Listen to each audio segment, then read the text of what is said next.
you. No kids from Maryland or Baltimore going to Brewster, dog. No cat. And that opened the door.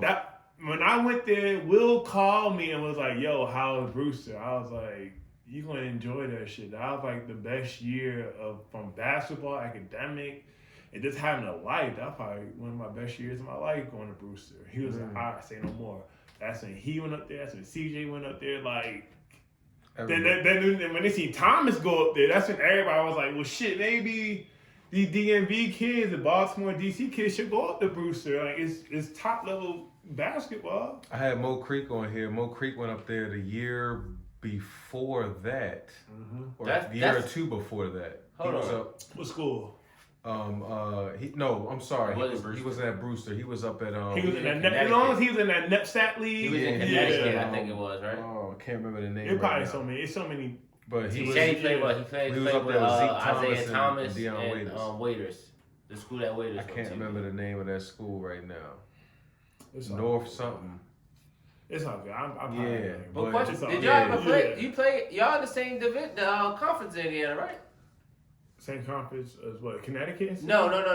Oklahoma, Indiana. Is that in the same conference? No, that's Big 10 and Big 12. Big 12. Okay, I knew it was big. We'll okay, pause. We'll See, cut I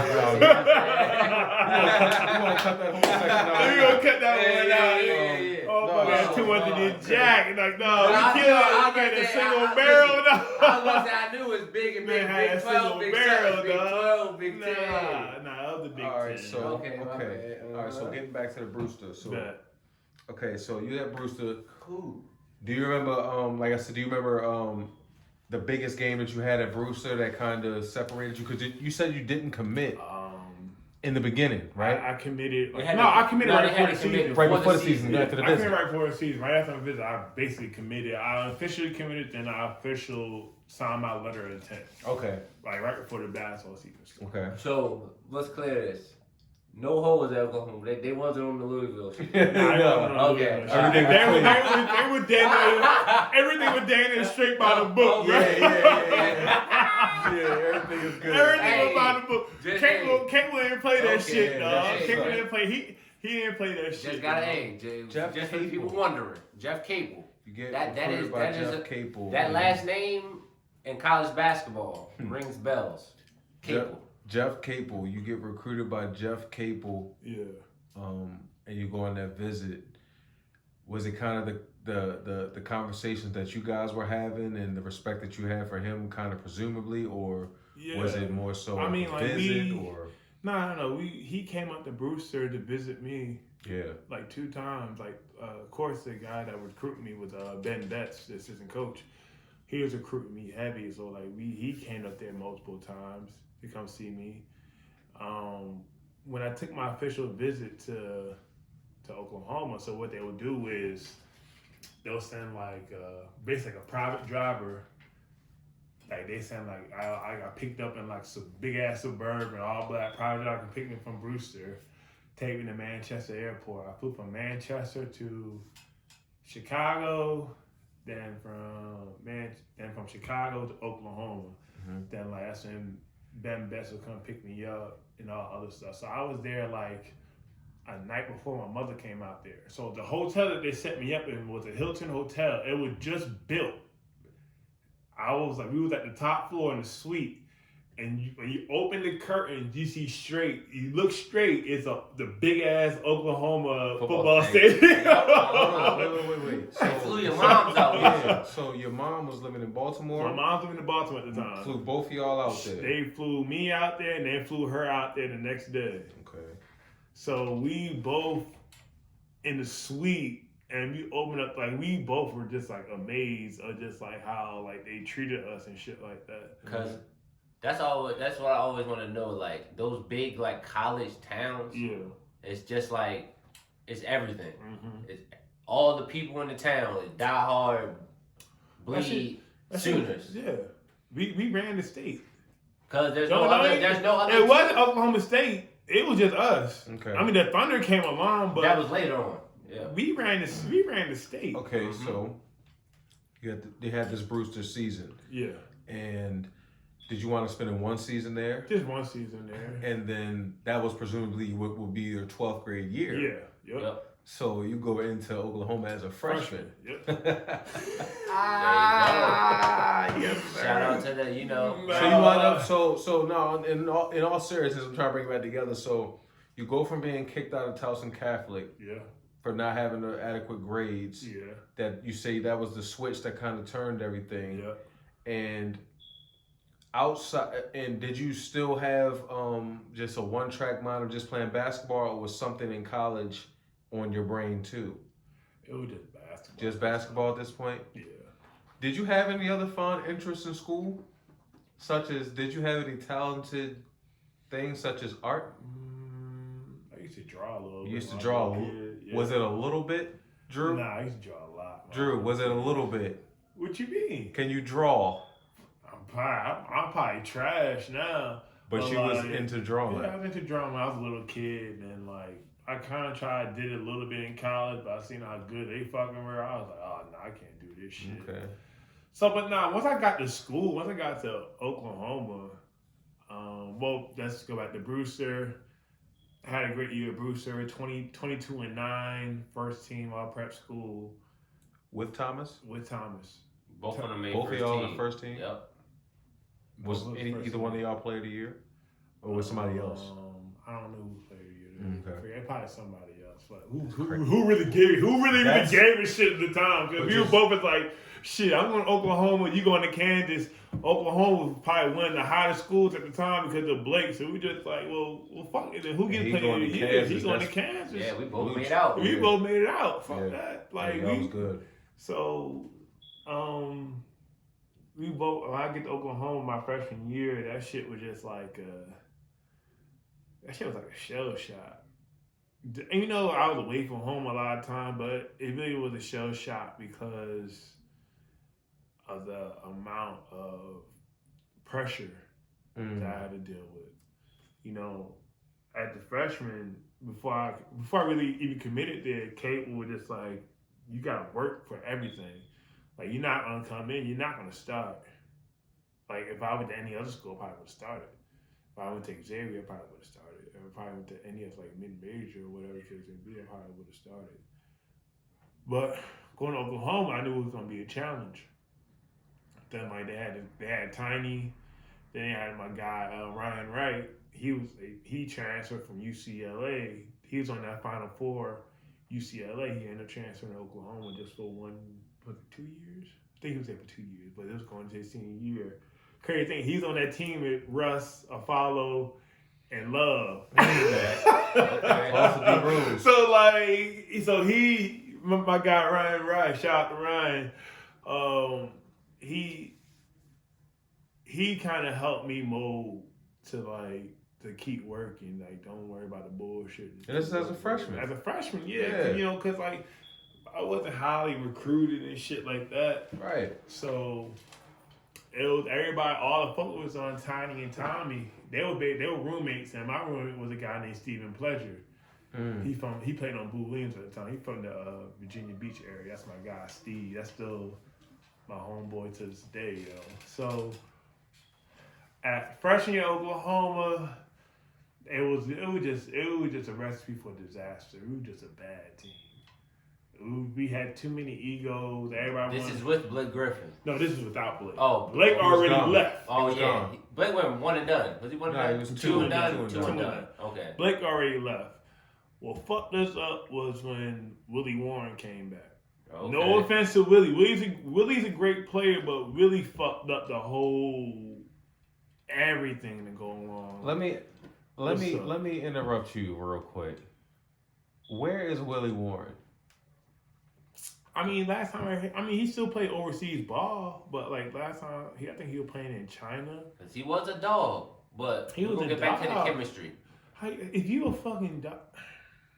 No, okay, we know. Speak your piece. That's what we're here for. If you a top 5 pick, you don't come back. You don't come back to school, bro. He was a top 5 pick, Blake year. Blake was number 1. Willie Pyle went number 2. You don't come back to school, bro. That's what you don't do, because they recruited because they thought Willie was going to leave. That's what they planned. That was the plan. If Willie would have left, we would have been he probably been straight. He would have been good. Mm-hmm. But since Willie stayed, it was just too many egos. Why did he come back? Do you know? Was it any reason? Did he ever holler at him? Because he said he wanted to be the man. Wow. Okay. Because he wanted to be the man. You go from being a top 5 pick, and next thing you know, you're injured throughout really the whole season. Then you end up falling to like damn near second to last pick in the draft.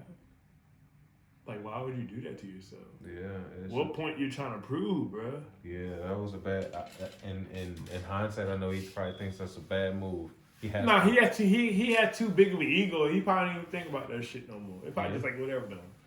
But like he didn't think about how it would affect the young guys like me and Tiny and Tommy. Yeah. Because like you said, the recruiting process is predicated on that. Yeah. A lot of guys even come to schools because they know guys are leaving. You don't come back to school. You're a top 5 pick, bro. Yeah.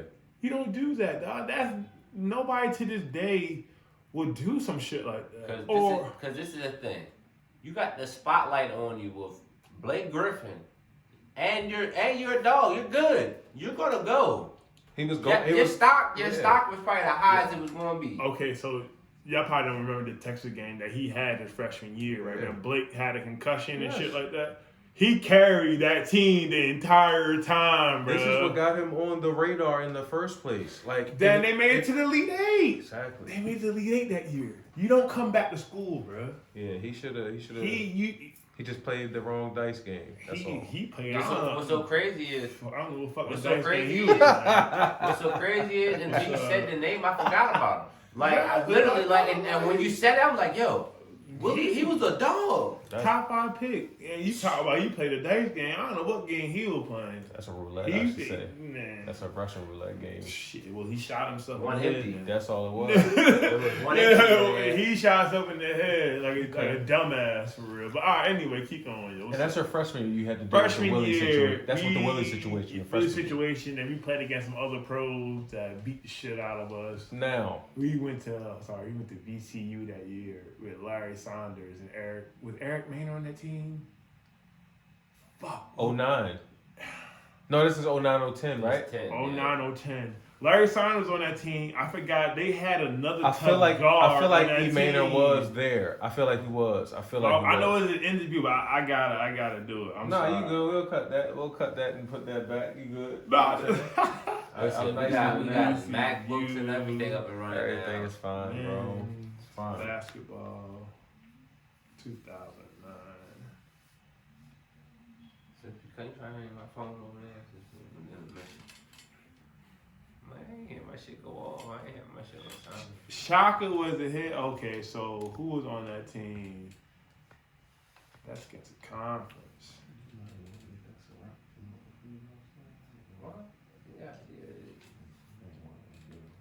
Okay, so all right, y'all ready? Yeah. So on that team was Larry Saunders and Troy Daniels. Oh, okay. Troy Daniels is pro. Troy Daniels. Larry Saunders and Troy Daniels. Bro. That's your freshman year. Freshman year. You went there. We went to because Cable used to coach at VCU. He was a head coach. Yeah, he was. Before Shaka got there. Before he went to Oklahoma, more so. Yeah. After he left Duke, he went to VCU first. Then he got the job at Oklahoma. So Tubby Smith was at Oklahoma for him. No. It wasn't Tubby. It was Sampson. Calvin Sampson. Ooh, and I got some stories. My old trainers would tell me stories about Sampson. Shit's wicked, dog. That shit crazy, but yeah, Sampson. I know his son Kellen Sampson. They're all at the University of Houston. They damn near took the whole OU staff and went to the University of Houston, and they completely changed the program. But anyway, they just scheduled this game for Oklahoma to come play VCU. They smacked them. We ended up getting smacked by by 13 that game. They're not showing the non-conference schedules and results. We were number 17 at the time. They won 82-69. Down there at VCU. They stormed the court on us, bro. Woo! They stormed the court, yo. And you remember this? I remember this shit, dog. Okay. Cause that's the first time that probably my first introduction to college basketball. You know that was gonna be one of my questions. Like, when did you know it was real? Like, when did you know My that? freshman year, I knew it was real. Like, what point? What game was it, or was it a practice preseason, or what was it? It wasn't even practice, dog. It was just our non-conference schedule that we had. Like, we was not preseason ranked number 13 in the country, so we were gonna play all the good teams. Yeah. Like BCU, yeah, they gonna come after our heads. Because I'm honestly looking at this from a situation like me. I'm not ranked. I was never ranked. I was never in the shuffle of no big major anything. So I'm not looking at it from the perspective that you are. You've been in the company of a lot of these big players, a lot of these big schools. Yeah. So it's not gonna seem the same. Like, to me, it would have been real when I got a letter of intent signed. You know what I'm saying? That's when it would have been real to me. Like, you know what I'm saying? Like, yeah. You know what I mean? But for you, it's a little bit different. Like, all right, I've been through this a little bit. You know what I mean? So, what was it? A practice? Was it a player, like he said, or what was it? The shit got real. I mean, of course, like when you play the non-conference play. Yeah, basically, like when you play the first couple of games of the season, not gonna be real talent. So like you're gonna get thrown out there, and you basically gonna beat all the sorry teams. But like when we went up to VCU, that's when that was a rude awakening for everybody, from players to coaching staff, everybody. We're not as good as we're projected to be because of our egos. Then the whole entire season after that, it's just been a downhill slope. I got my first start against Gonzaga on New Year's. Jeremy Pargo. Who was on that Gonzaga team? Gonzaga 09. Tough. My bad, y'all. No, you good. You good.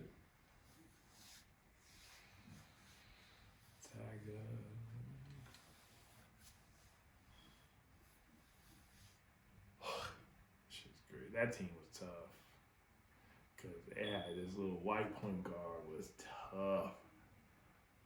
Go ahead and Wikipedia this shit. Roster: Matt Bolden, Elias Harris, Robert Sacre. Who else? Kelly Olynyk. He was a young guy. Austin Day. No. Austin Day was on it. He was the year before me. Who was a guard that was just really good? Oh, you talking about 09, 010. 09, 010.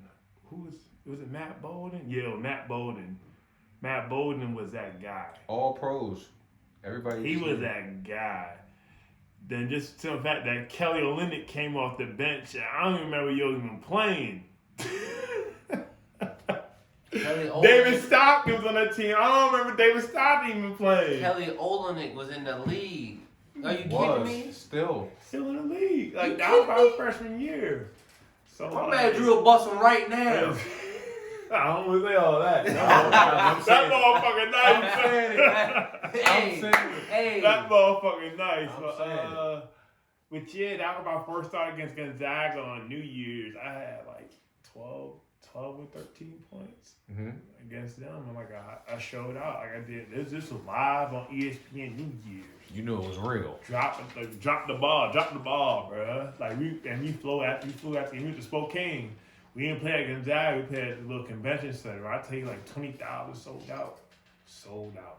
That's the same game that you look at right now. That's the same game Tiny broke the backboard.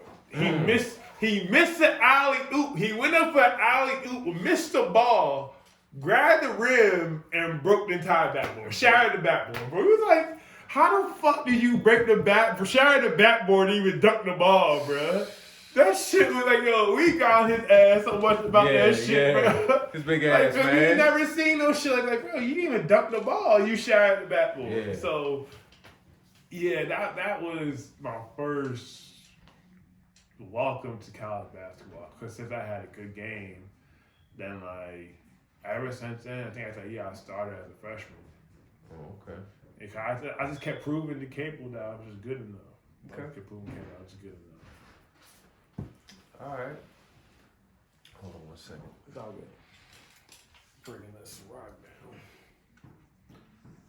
Grab that, matter of fact. Thank you. Appreciate it. You better not have tapped that. I know you ain't tapping. Me? I'd have tapped it if I was him. Because I ain't want to thrash all yours, yeah. Nah, I'm gonna stick to the dark. Yeah, that's fine. Keep that brown. That's There fine. you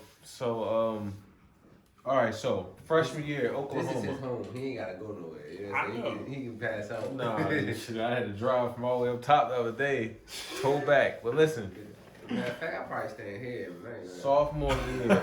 Oh, no, okay, so you had your awakening moment when you're playing, or you're seeing VCU and you're playing against these other teams, and you had your awakening moment. But kind of describe your freshman year, if you could, in a short. In the hole. In the short hole. Just, sum it up for us. What you gained from it? What you gained from your freshman year of Oklahoma? Confidence. Mm-hmm. Basically, everything was confidence. Just going up against the pros, every night go against an NBA guy, and just to see myself competing with them guys, it was just basically just a confidence booster. Me personally, when we played against Kansas had Sharon Collins, Cole Aldridge. They had a stacked team. Then they had the Morris twins. That was a championship team? Did they get a chip? I think they went. Either They went? it They either won was or win? no, it was it them or Missouri? With Pressy in them? I think it was that was my junior year. But yeah, I think Kansas did win it that year. Kansas did Probably win it. like Sean Collins, I think they got one. Yeah. They got a championship, but I think they won our conference that year. That team was fucking real. So I ended up having like 16 against them. My college career high, but that time was 16 points. So I had like a really good. You're on a high level. 16 is That's buckets. not bad, bro. Everybody's not averaging. No, it was at Kansas. It wasn't like at Lawrence. Sophomore? Freshman, 16. At Kansas. Freshman year. Okay, I meant to ask you that too. So, and I know you're summing it up, but I can ask you this while you're summing it up. Do you remember getting like a lot of tick when you was playing during this time, or was it like sparingly, or? I was starting. You started as a freshman? When I started that Gonzaga game, I started for the rest of the year. That was early. Freshman year. That was from early. Mm-hmm. Damn. Freshman year. Started. You was acquainted early. I mean, like at that time, Cable was just like, well, we're not gonna win some games, but at least to get some guys some experience. So he threw me out there, and I mean, like at the same time, a lot of people still know, a lot of players and people knew who I was at the same time. At the same time, like during the school year, we was at the dorms and chilling and shit. Tiny was still FaceTime to Marcus Cousins and John Wall, Eric Bledsoe, and be like, "Yo, where Fitz at? Put Fitz on Skype, dog. My bad, on Skype." Is Tiny from down south? Is he from down south? Is Tiny from down south? He from Cali, but he lived in Houston for a little bit. He from Cali, lived in Houston, but he went to Oak Hill. He was Okay, that's what I'm year. saying. I didn't know if he was from down south or where he was from. But now, like, people knew who I was, and you realize, like, Because you playing against these guys holding your own regardless. You know what I'm saying? You're not getting at Oklahoma by not doing your thing against these other big name guys. I started. My freshman year. From New Year's, I started going into conference play. I was starting. Drew, listen, you're starting at Oklahoma, and I know you. You're a confident person, but you're very humble at heart for real. Like, you don't like talk a lot of trash for real. But to look back at you starting at Oklahoma as a freshman, and they had all of these guys who was ranked higher, or in Baltimore, I'm talking about. Yeah, because this I know. I mean, like, that conversation is a very, a private conversation. People from around the way to talk about this guy's that and this guy's that, but you was able to migrate through your situation. Our situation was kind of unique. Was kind of unique but bad at the same time because he wasn't in that many games, and Cable would just he was just fed up with all the guys that we kind of had.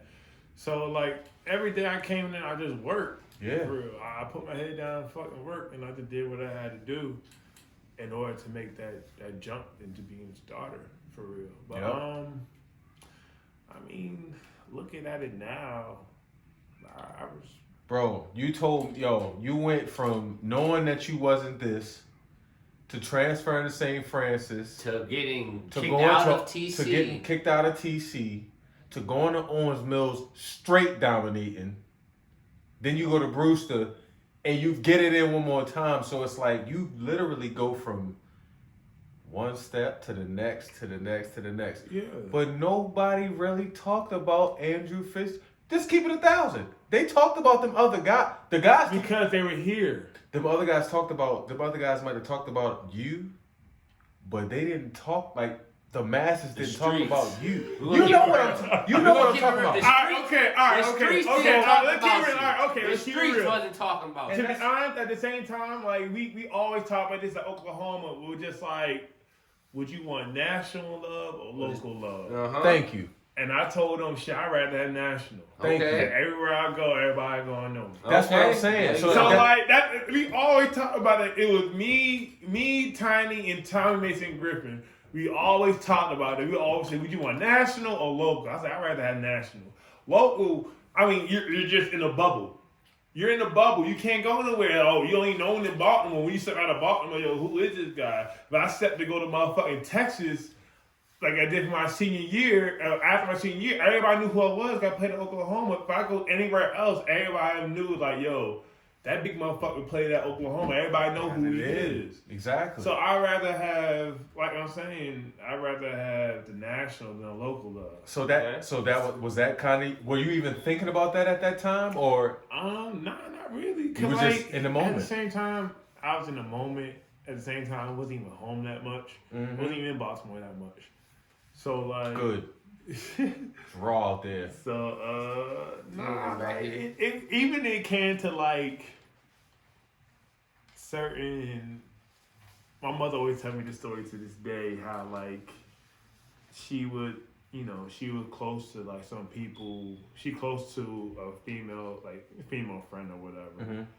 and like her niece or her cousin or whatever went to like Towson Catholic or whatever. It's when my mom, like, mind you, at TC, didn't nobody expect me to be around where I was at, going to Oklahoma and shit. Did you?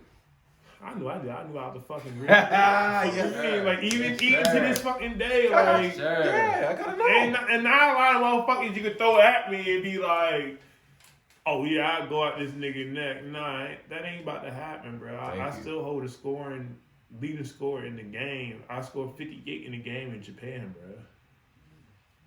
Against the NBA guy, against Carl Landry. Okay, let's get it. I seen it on tape. So like that's not like that nigga. It ain't like this nigga capping bullshit. Like we'll get to it. You can go on YouTube right now. You can go on fucking Eurobasket, type my name in, and that's the video that will pop up. Me scoring 58 against Carl Landry.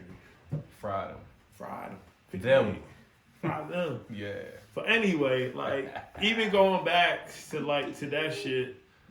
Then even my mom, when she talked to other people, ain't nobody really expect me to go fuck Oklahoma. Right. They expect me to be a fuck scrub or whatever.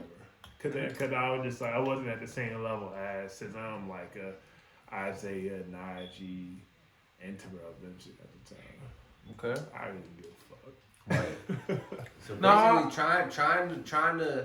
trying to be as good as those guys, you can basically say kind of drove you to get to Oklahoma.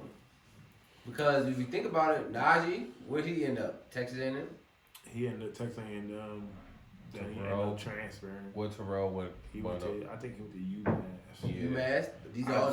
Did he end up ending up at Montrose? Did he go to Montrose? Terrell? Yeah, him and Isaiah went to Montrose Christian. So like, I think Terrell ended committing kind of late because it was one game. So peep this. So when I was at Brewster, we had long weekends, so we had like a weekend, like from Thursday to like Tuesday. Yeah, getting back at school. Back at school on Tuesday. On Tuesdays, yeah. So I came down. I flew down mind you, like I'm fresh out from being in Oklahoma. It's St. Francis against TC. Like, I don't think Terrell even went to TC at the time, but St. Francis at the time. I forget what school. I think he was going to Montrose. Yeah, he was up there watching the game. Yeah. And the UMass coach was talking to him. I knew the UMass from Brewster and shit like that. So like when I was there, I felt like, nigga, I'm better than y'all. I'm sorry. I'm a humble guy, dog. Everybody, y'all know me. I'm humble. I really don't talk shit that much, but that's the moment. Once I came back down from Brewster back to Baltimore, I felt like, I'm better than y'all. That was the moment. Y'all not really at my level like that. I just committed Oklahoma or some like from being under the radar type shit. Yep. Y'all been on the radar this whole time. Exactly. And I'm at just the same pedigree of a school, if not better. So like I was just like, he was talking to UMass coach. I think he committed to UMass or whatever, but I really didn't give a shit because I just fucking knew that. Like even if I'm not from Baltimore, I should still get the same recognition. Shit, fucking give me Gatorade Player of the Year, Maryland. Yeah, that's what I'm not even there. I'm not there, but give it to me, bro. That's what you're thinking, though. Like, cause like even when you go to these prep schools, you're still represented by your state. Yeah, your state. You're still represented by your state. I averaged 22-9 as a prep school, and I was a prep school first team prep school All-American. And so, that conference is crazy. You play against nothing but D1 guys. So, but, you know, at that time, I just felt like I was just better than motherfuckers. That's when I started to really feel like when it came back down to, like, back home, I felt like I was just better than guys. That's when I saw, like, my confidence really just started going. Yeah. Then after my freshman year, we had a bad year. I just put in large amounts of work in. Freshman to sophomore year? Freshman to sophomore year. Not to skip, I don't want to skip over this for real, because, like, the reason why I brought up the progression thing is because, like, the name of the show. Like, you feel me? Like, you was obviously, like, you didn't even come into playing basketball with the intentions of getting to this point. Yeah. But you obviously was gifted. Yeah. Born with that. Yeah. Didn't have to even try to do that. No. But it was just that work that you put in. One thing that was consistent that you kept saying was the work. Like, you kept putting in the work. You found this person to be motivated. You found this group of people. You seen this. You seen that. And it motivated you, and you separated yourself to get to the next point. Yeah. So now you're at Oklahoma at your freshman year. That's why I asked you to look back. And did you think about it at all? Because that's a very big thing, bro. Like, you made it do a lot of that. And you already answered it for real, so I'm not going to take you back again on it. But I wanted to make sure you understood the magnitude of what you did. That's some big shit. That's some real shit that you did, yo. For real. Want to tell you that's some real shit. For real. I ain't gonna, that shit was hard, bro. Bro, that's why I asked you the question before. Like, you already had to get through, you got to get through just being in situations and knowing, like, all right, I can get it. I know this person, he'll give it to me. I can get this money. Like, our peoples ain't super rich, you feel me? Like, we can get this money, but you navigated through that. Then you navigate through being one of the quote unquote second tier players on your team that's filled with stars. So you navigate through all that, you put the work in with the talented that you born with, you feel me? And you keep going and you navigate. You're at your freshman year, you separate yourself from everybody else. You're in your sophomore year now, you say you have a bad year? No, as a freshman, as a team, we had a bad year, but as going into my sophomore year, it was more of an opportunity for me. At one point during my sophomore year, I was I averaged 22 a game. I was the leading scorer in the Big 12. As a sophomore? As a sophomore, going into conference play, I averaged 22 a night. We went to the Maui that year. We played against Kentucky the first round. We had Brandon Knight and Terrence Jones, Darius Miles? No. Miller. Thank you. Darius Miller. And like they had a stacked team in Kentucky. That's a big ass team. They were big as shit. They were big. That was my first time actually like. I think they had Marquise T too. Deron Lamb. Sorry, yo. I'm sorry. Hey, On the real, I think Deron Lamb better than Deron Johnson. To be honest, that's my personal opinion. Okay. They're both smooth players, but like Deron Lamb got it in. Deron Lamb is real. Yeah, bro. he got it in. He got it in. So like, we played against Kentucky that year. Then That's in the Maui Invitational. Then after that, we played against.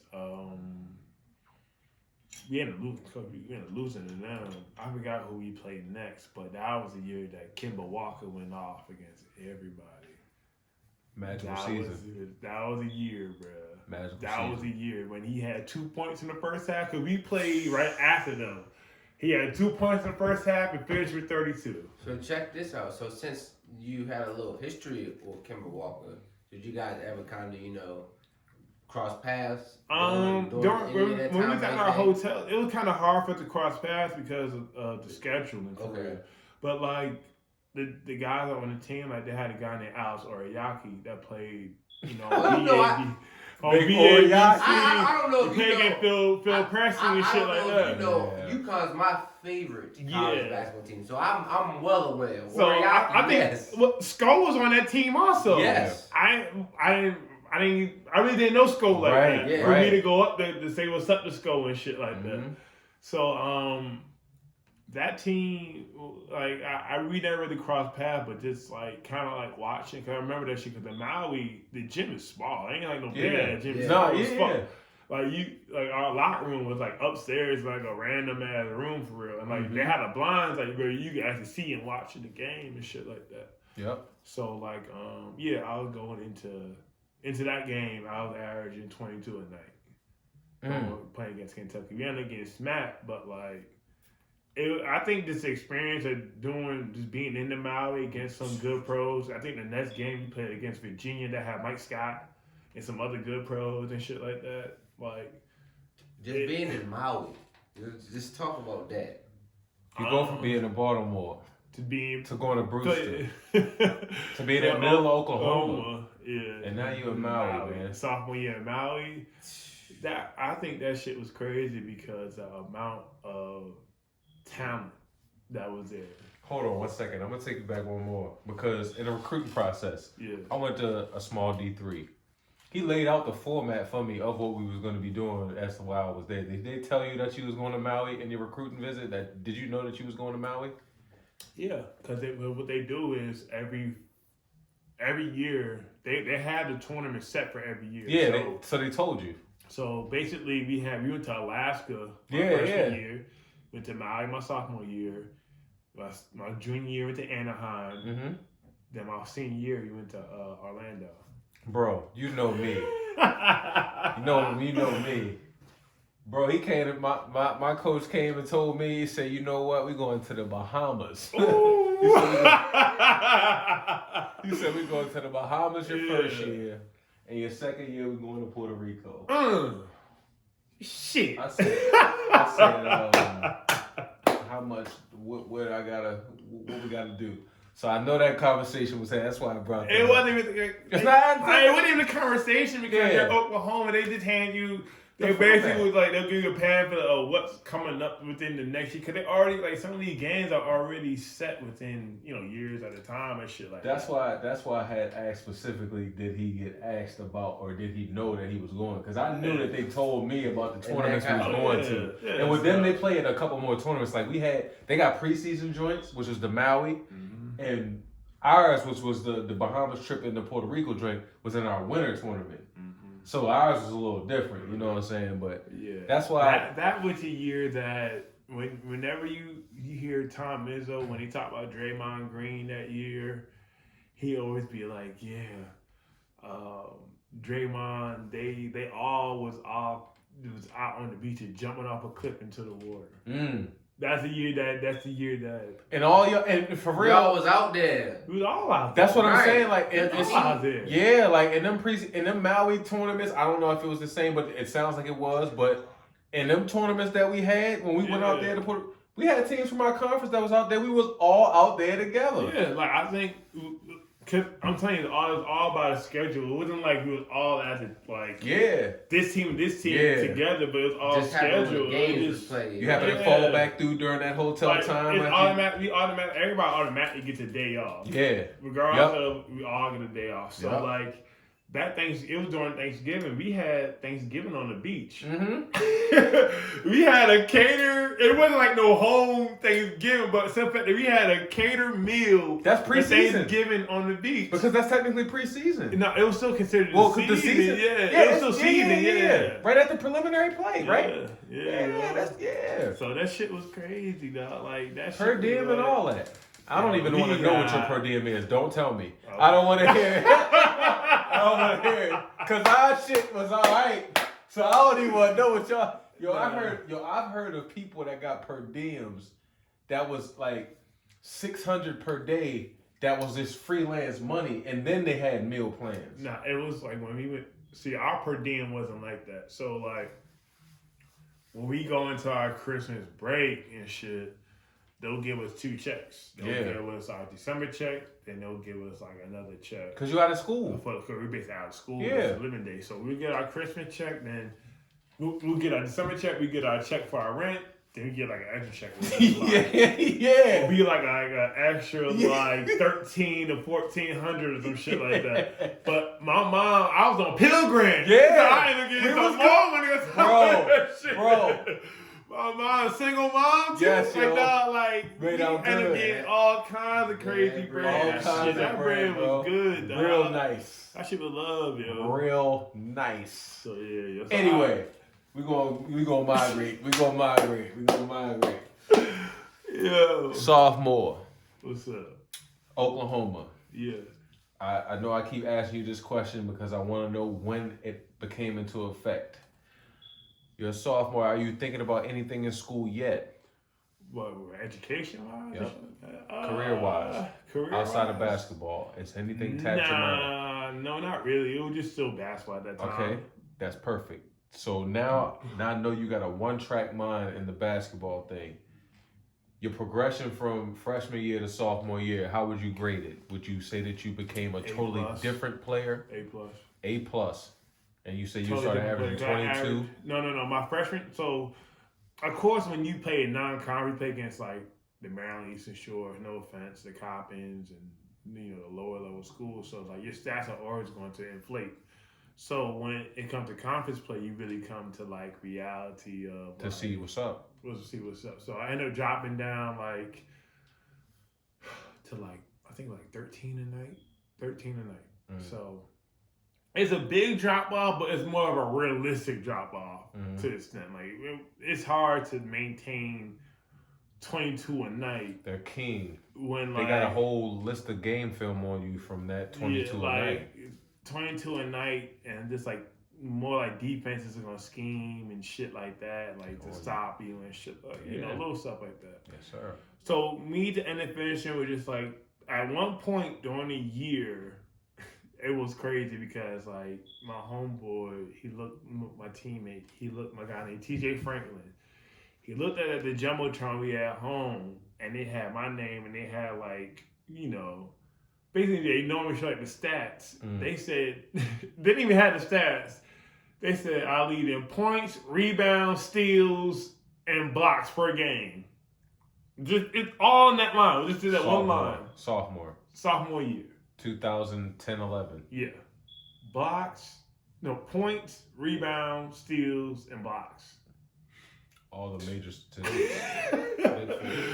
Like, it was cool. Like my sophomore year, like, it was, I ended up finishing honorable mention that year. In the conference? In the Big 12, yeah. I ended up finishing honorable mention that year, but just like, all like the NBA scouts are like, but that's sadly Capel ended up getting fired that year because he didn't have a good year, which I think was a very premature move on the University of Oklahoma to fire him because I'm gonna get to that later. So like it was a very premature move to fire Jeff. So they ended up bringing in Lon Kruger from UNLV. So basically I'm just gonna fly through my junior year. I basically averaged the same numbers, but I actually did better in school. I ended up finishing second all Big 12 academic in school. So that's what. Okay, so we went from not even being even in concern in 10th grade to 11th grade. You're in what you said was second team Academic, Big 12 all academic. Okay. Like, I didn't even care about What schools are in the Big 12? Kansas, Oklahoma State, Kansas State, Iowa State, Texas, Baylor. Who else was there my junior year? I think Colorado was there. And you were in second team all academic in schools like Texas and Kansas are involved, and that's a phenomenal feat, man. That's a salute for that. I gotta tell you that right now. That's real. That's my probably like my junior year. That's probably when I just locked in on school. Who was your major? My major was it bounced around, but it ended up finishing at liberal arts. Liberal arts. It's okay. Like, but you just locked in on the school thing and just really just kind of focused. Yeah, because when I locked in on the school thing, the way that my junior year kind of like just seeing how shit went, I was kind of having. Once Capo got fired, I really wanted to transfer. I really wanted to go to. What schools did you have in mind? Florida and Syracuse. Did they have interest? Yep. Were you talking to them? They contact Bub. I was supposed to go out there on the visit and stuff like that. If I would have put my name on the list, I went out to Florida and Syracuse for a visit. But it's different now. You know, now it's like once your coach get fired, you can play the next year. You can pick whatever. Yeah, you pick whatever within conference or out of conference. Like when I was still in college, like if you transfer, you gotta wait 1 year, and I didn't want to wait 1 year. I didn't want to do an extra year of school bullshit. You know what I'm saying? So like I was more so just like, man, fuck it. I'm gonna get this shit over with. Just graduate, get this shit over with. So my junior year, we actually had like a pretty solid year. So we end up, probably pretty solid year. We didn't make the NIT, but we was almost there. Then going into my senior year, oh man. But I don't want to skip this part. So we breezed past and you wanted to get through to the junior year. So in your junior year, do you remember what one of your notable games was in your junior year that you knew that was, or was it all kind of a blur? You really didn't even. I mean, I averaged the same numbers for real, but it was all a blur. Junior year wasn't really something that was okay. I wasn't really something that I just like picked like that was like my year. Yeah. Whatever. After my junior and senior year were just like a blur. That shit was just like, to me personally, it was just bad basketball on my behalf because I didn't show any development or growth as a player. Because mind you, I still had the same. My sophomore year, I averaged 12 and 6. Then going to a junior year, I averaged 12 and 6. That's not really growth. It's really based saying that you're steady. You're not showing potential of being good. You're not showing potential of being bad either. You're just average. You're just another average player. That's how from my mind of an NBA scout. Did that plague you at all? Did you know that? Because you have conception of how things work at this point. Did that plague you at any point? Did you worry about it at all? Because obviously I know you want to play in the NBA. You want to play in the NBA. Yeah, but and no at the same time because I was just enjoying college at the same time because I just got my whip. I had a fucking Dodge Challenger at the time. And at Oklahoma being like 20 years old with a Dodge Challenger, I felt like I was just a fucking man not really the man on campus, but just like I was having a good time, yo. That's all you can do, yo. That man on FaceTime, yo. No, hold on, yo. Hold on. I'm doing an interview, yo. That's his brother. I'm doing an interview, yo. Oh yeah, Drew, that's the older brother. It's all good. Yeah, I was calling you back because you had called me. Say, hold on. Say what's up to Big Drew. We got Big Drew in the building. What's good, yo? Monster. Hey, he talk about 49ers right now. It ain't even football season. Man, we ain't worried about no 49ers. Lamar Jackson. Look like you got. Hey, hold on. Where's that black and purple? Is that a Ravens jacket? No, this blue, baby. Oh, all right. Look a little purple. Might just be the camera. You know what I'm saying? Big C's, yo. Hey. I hate you, yo. Alright, As you can see, the gift is free gets real. All right, so where was we at? We was talking about the NBA. Oklahoma and when we was getting the NBA chances and the further thought down the line. Challenger on campus, actually, that's where we was at. The what? The Challenger on campus. Yeah. No, that's not where we was at. Hold on. Yes, it was. Basically, feel like big man on campus. But, Yeah, you know what I'm okay, saying? yeah. He had that Challenger, and he was out there. Yeah, you no. So, yeah. when I had my whip, The Challenger. when I had my Challenger, I didn't give a shit about basketball. Yeah. Bro. Listen, I was down there like, I turned 21 my junior year. Okay. I was like, shit. So what we about to do? Yeah. Bro. What's going on the Wednesday, Thursday night for real? What's going on Oklahoma campus? Okay. You know, we ain't saying that because anybody got wives and all that. Nah. You know me. I'm very transparent with it. Like, I wasn't ready when I went to college. I went to a small D3 and I was not ready. I had too much freedom. So mind you, at that time, I mean the Thunder was on, but Oklahoma still ran the state. The Oklahoma Sooners. The Oklahoma Sooners ran the state. So Football especially, right? Football especially, but when it came to basketball season, that was our shit. Yeah. Like, we had, God's honest truth, I had a billboard on the highway. Oh. Just me. It ain't nobody else. Like, when you land in Oklahoma City, it's the Sooners, bro. That's it. Maybe the Thunder may get some love, but it's the Sooners, yo. So my homeboy had one. Did he have? He had a billboard. As soon as you enter, as soon as you get off, like, you know, the bus going into like the Norman or whatever. But once you're on that main highway, that's only at the exit at the airport. Once you're on that main highway, like you gonna drive down toward Dallas, it's me. It's me. I had a whole big ass billboard on the highway. How did you feel about that, yo? That shit was different, bro. It's different. That shit's different. Conversations off camera about this. Nah, we can talk about it right now. That shit was just different, yo. Like, this is my thing. You have a billboard on the highway. The main highway that from Oklahoma City to Dallas. So if you're traveling to Dallas or Oklahoma City, you're gonna run into that billboard because you have to go through Norman to get to Dallas. Come on, man. That shit different, dog. Like, football players ain't even got that. I thought I can't too many of them. When it comes to basketball, it was just us. I thought I was special because I had me a little local news clippings. You know, front page. The man had a billboard like he was BMF out Oklahoma. Yo, like if I can find this shit on fucking Facebook, do you hear I cannot make this shit up, yo. Like, on God. He ain't been giving us no cap all interview. So listen.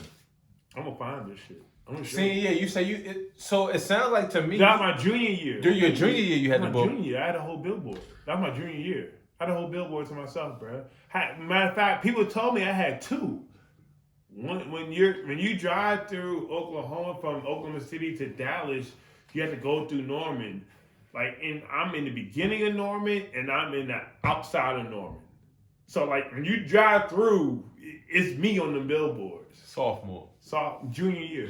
Junior year. And I had jerseys, too. When you go, like, the sports store to Oklahoma, it was Oklahoma 4 jerseys selling in the In the school in the shop. stores. Not the school stop, in the mall. Okay. You go to Oklahoma City So, Mall. it's There's no cap. I don't know. I promise you on God. NCAA. I promise you on God. Parts of that that settlement. I already got my NCAA check. I'm Keep good. that on top.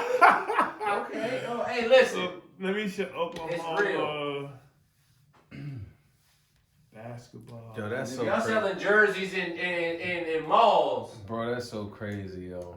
We need Yeah, parts. like I really don't tell these stories like that. And you know what's so wild about that, Well, though? we appreciate you telling them here. But you know what's so wild about that, though, Drew, though? Like, people will look at that, like, in a small magnitude, right? Yeah. But you gotta realize, like...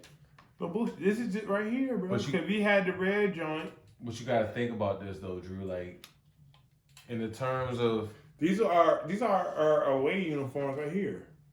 I wear number 4 in college. That was my jersey, bro. I see. Like that's my jersey, dog. No bullshit. That was my shit. Yeah. In the terms of that, though, you got, like, in the terms of people not getting paid for their likeness, Yeah. you're representing the whole state of Oklahoma with that, essentially. That shit was wild, bro. I can't. Like, people probably feel like I can't make this shit up, bro. How did you feel about it at the time? Did you really even realize the magnitude of the money that you was bringing in, or did you even think about because I really didn't think about that. Like, at the same time, like, Norman's in college town. I was just a small piece of the puzzle. As like I said, football is still God out there. My freshman year was Sam Bradford was still there. He was like Jesus walking on water out that bitch. Even water. Like he was Jesus walking on water out there, yo. I can totally see that That like, that whole getting used to that and trying to get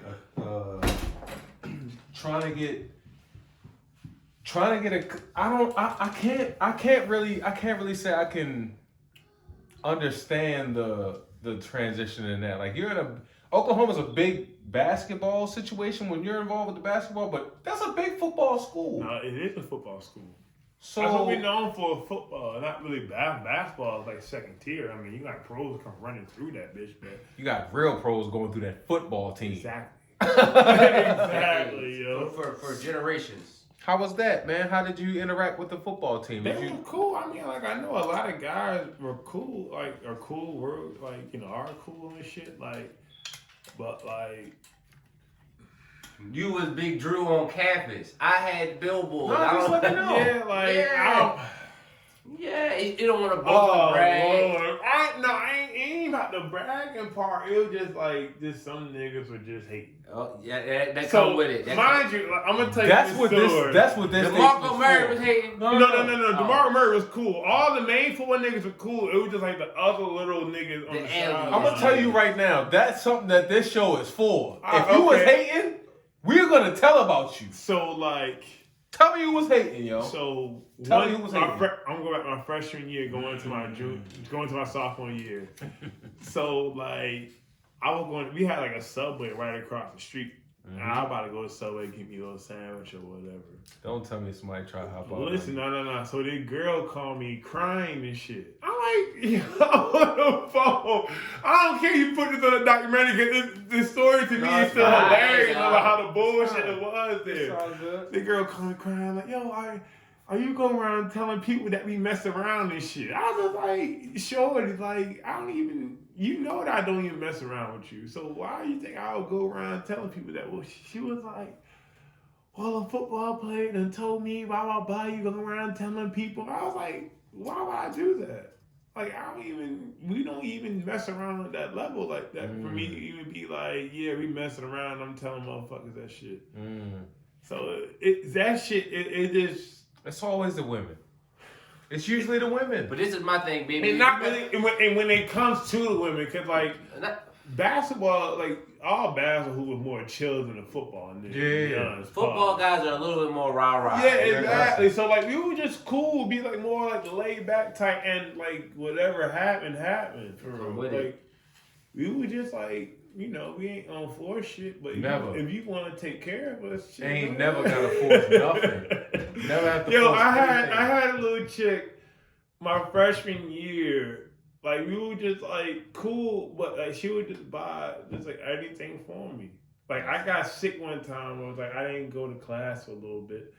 She texted me, was like, "Hey, you know, are you okay?" So yeah, I'm good. It's at Oklahoma. It's at Oklahoma freshman year. She was just like, "Yeah, you know, all I like." She was like, "Do you need anything?" I was like, shit, let me see the myth is real. Let me see the myth of this situation is real." Wait a second. Is she from Oklahoma? She from Oklahoma. Okay, so we already know the demographic. Affluent family, I'm assuming. So like, let me see if this myth is really true. So I was like, yeah, you know, I need like some some orange juice, some cough drops, some NyQuil, you know, maybe you go to Sonic, give me something to eat and shit like that. Bruh, literally 30 minutes later, she came to my dorm room with everything that I wanted. Even my teammate, even when he wanted something, I made sure that he got something. We all ate. You know that's what we do at that time. We look out for like we look out for each other. Like, dog, I got listen. So I was in Roomie? Did you need anything? You need like dog. My man Steve at the time, he wasn't really swerving like that. But shit, me, I didn't give a fuck. I went to Brewster, so it was out like there. I was just used to it. So Demographics is different, yeah. So I hit the swerve, see what happens. So like, get in where you fit in. yeah, like so like one time I was fucking with this little chick or whatever. She was in my English class. She hit me up, was like, "Yo, you just want to, you know, smoke me, get high or whatever, you just drive around Norman." I was like, "Shit, fucking cool, come pick me up." We in that bitch just blowing gas. Drive around Norman. Freshman year, she picked me up in a BMW 750. Damn. Souped up. Damn.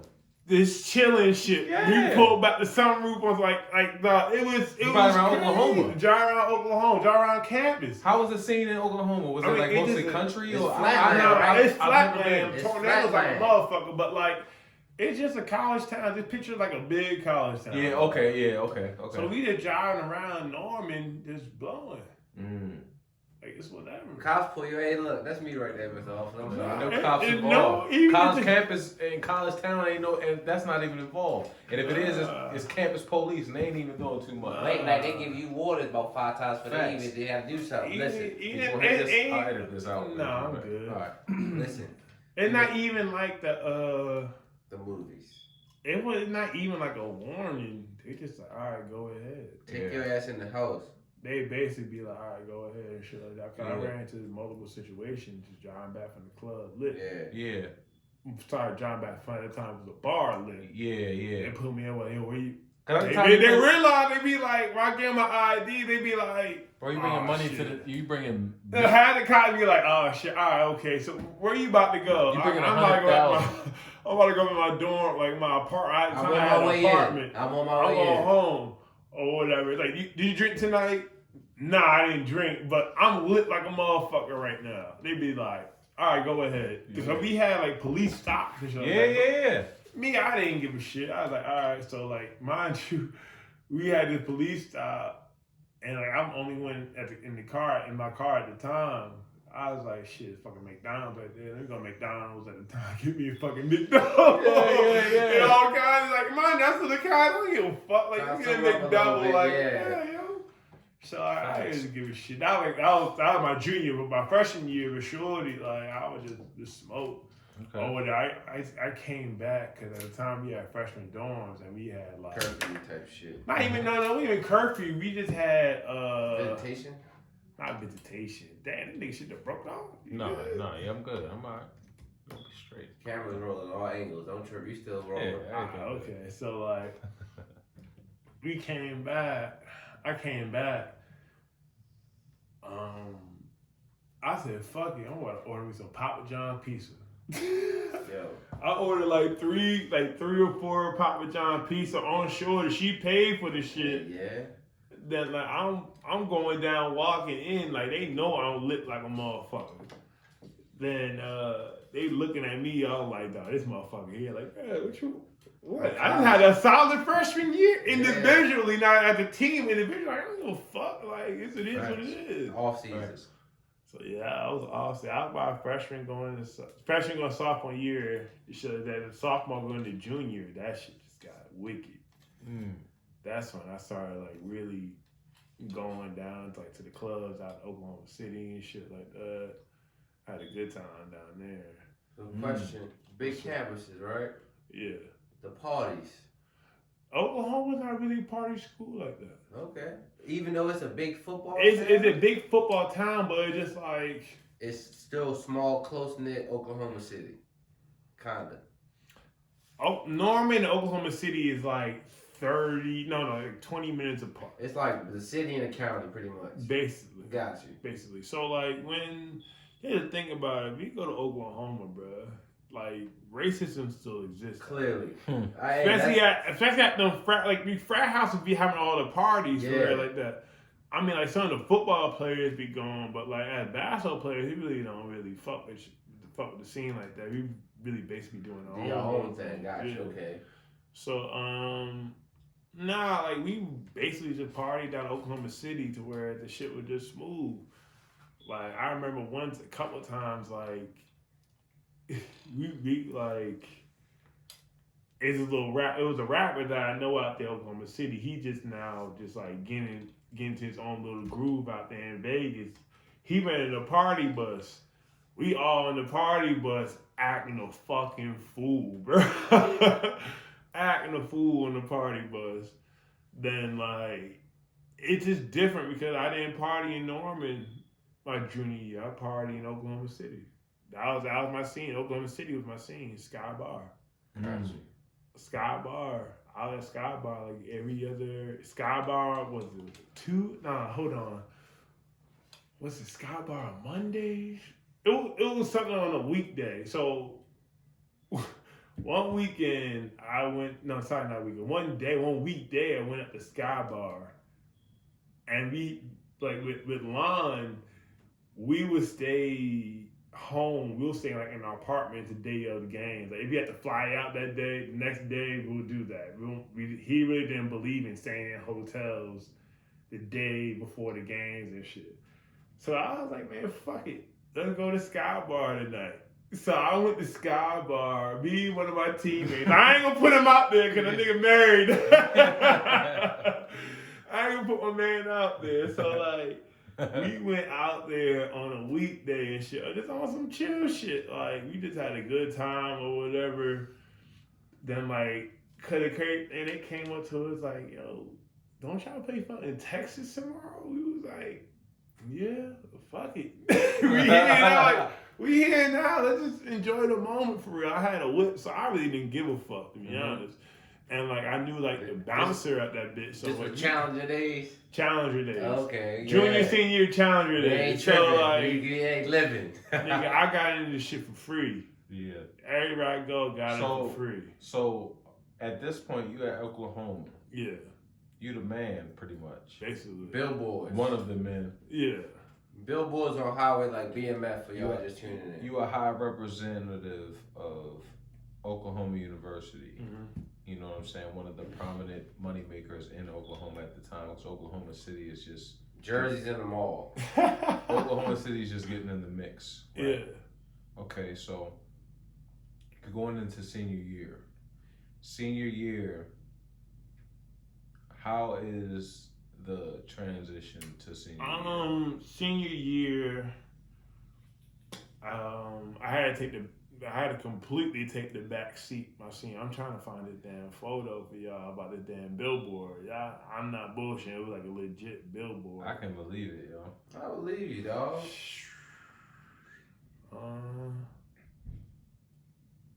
You may got a one-on-one. No, I'm sure Blake had a billboard down there. Blake had everything down there. But you the man at Oklahoma in your senior year, and for those that don't know, Oklahoma is the prize winner in Oklahoma, and that plays political positions. You know what I'm saying? I can't even find this shit. So, anyway, I'll find it eventually. I'll send it to you guys. talk about your senior year a little bit. Talk about what you remember, and talk about what kind of went on during your senior year. Broken. broken. I was done mentally, physically. I was done, bro.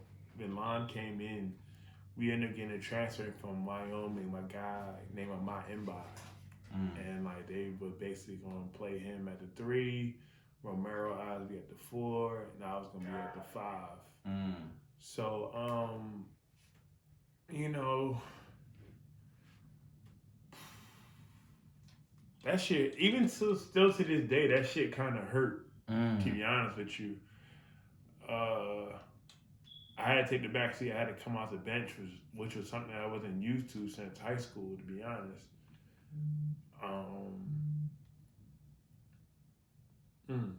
Even thinking about this shit to this day, it hurts because it could change. That year really could have just changed my life.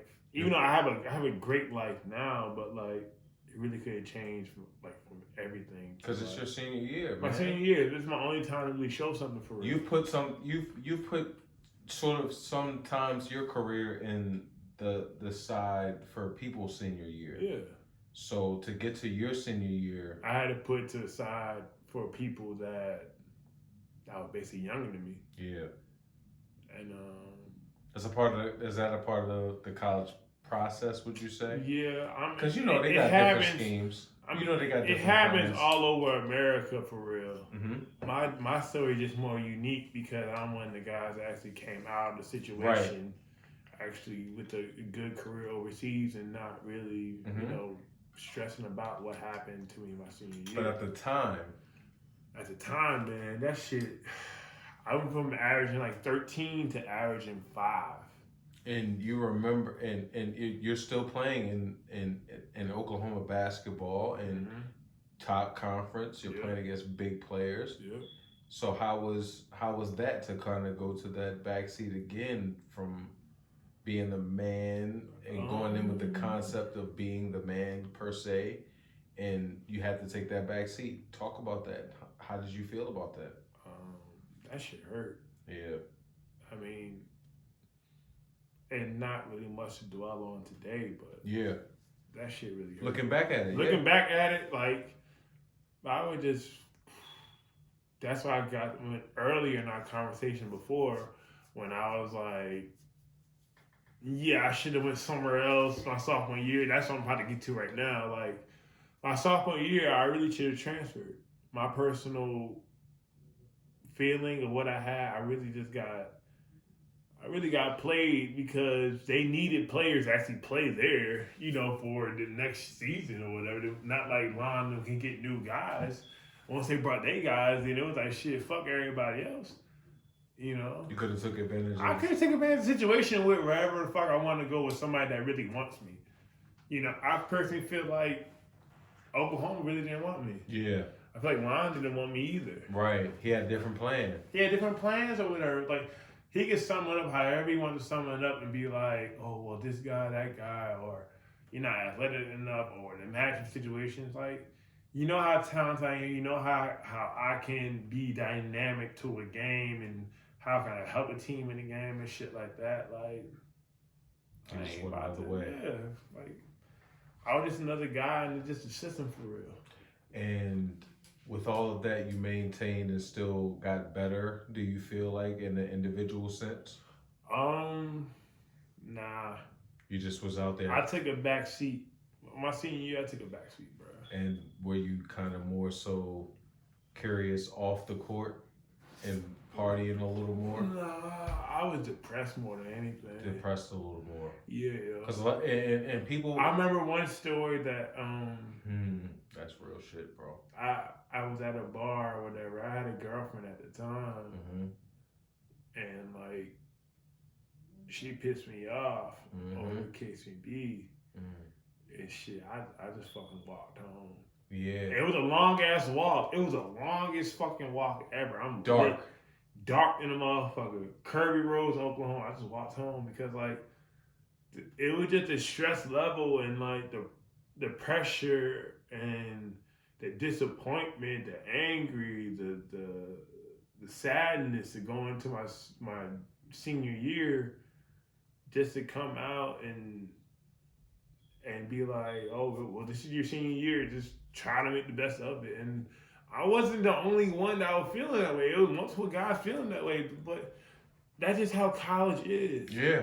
And that's just how college basketball is with these coaches when it comes to recruiting, when their job's on the line.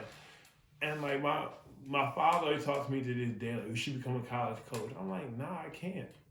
I can't put a kid through what I went through. No. You can't put your hand. You can't put their hands. Yeah, like I'm controlling this kid's life and future after this season. Mm-hmm. I'm just one of the ones that happen just to make it out. Yep. Like I can't do that to a kid. Yep. And just to be like, oh, well, it's just a business. Well, it's just like you put this kid's whole future in jeopardy. You didn't even get into it for the business of the game. No. You got into it for the love from the beginning. Like you never. Like was some of these college coaches just like, oh, we like you, but you know it's just a situation. I'm just like, what's the situation then? Please tell me. Yeah. Because you're making me, you're trying to make me kiss up to a man that doesn't even want to play me. Nope. So what's the point of even like putting me out there? Like I got to the point where it's just like, what's the point of even practicing? What's the point of even doing this shit right now? Yep. They came, my coach came up to me like, oh, your grades are slipping. I'm like, bro, like I'm not, my confidence is gone. My confidence within school and basketball is gone. So you want me to give you the same effort with grades, and you're not even giving me the reward or the benefit, like the benefit of the doubt. Like I had one of the highest GPAs on the team, and I'm one of the most talented players on the team, and I'm still not getting in. So like, what is the point? What's the point of doing all this shit? And this is all going through your brain as a senior. As you're going through the ending point of your college career, all the work you put in to get to the next level. So my last game, we made it into the NCAA tournament. We played against San Diego State. San Diego State. This Kawhi Leonard? This Kawhi Leonard? No. The year before. Yeah, it was the year before. Year before Kawhi. Okay. A year or two before Kawhi. Just but checking. we played against San Diego State, and we playing in Philly. Mind you, I'm an East Coast kid. Yep. So like my dad, basically everybody that's important in my family came down to watch me play in Philly. Guess how many minutes I played against them? Not even more than 10. 0. I didn't get subbed in during that game. After being a starter for 3 years. 0. Did you have any injuries during your college career? Nope, not one. And you came into your senior year. You have your whole family there. Whole family there, bro. NCAA tournament. The game before that, that's when Georgetown beat Florida Gulf Coast beat Georgetown. That was in that same arena. They beat them. We was in the next game, and I didn't play not 1 minute, bro. It was to the point where it was just like No. Let me ask you this question. What's up? That game happens. You're going through that game. You see places where you get in, and you obviously get where you can do your thing. I've been in this situation. Yeah. Devin's his junior year. Yeah. He plays St. John's, his coming out party. Yeah. This is my senior year. Yeah. Not 1 minute. I'm gonna tell you a whole nother backstory. I'm doing what I'm doing now, journalist, right? Yeah. St. John's, one of the best journalism schools in the country. Yeah. It's been one of my plans. I've always been wanting to be a journalist. So I always wanted to go to St. John's. We're going to St. Mary's and we're playing St. John's in St. John's. I didn't get a minute. And I go in that locker room. I've probably cried about a dozen times. That's what happened to me. So when I asked you, when you go in that locker room after that game, what was your emotion? Tears. Straight tears. Bullshit. Straight tears. Tears and bullshit. That's all I said. I was like, bro, this is some bullshit. Like, even though these were grown men, like even I knew like they was in a tough situation because I'm just a likable kid. Like I didn't cause no problem, no headache issue. I took everything on the chin. And I imagine you're went still forward. in this game. You're still like, Yeah, I'm still with the team. Like, dog, it got to the point.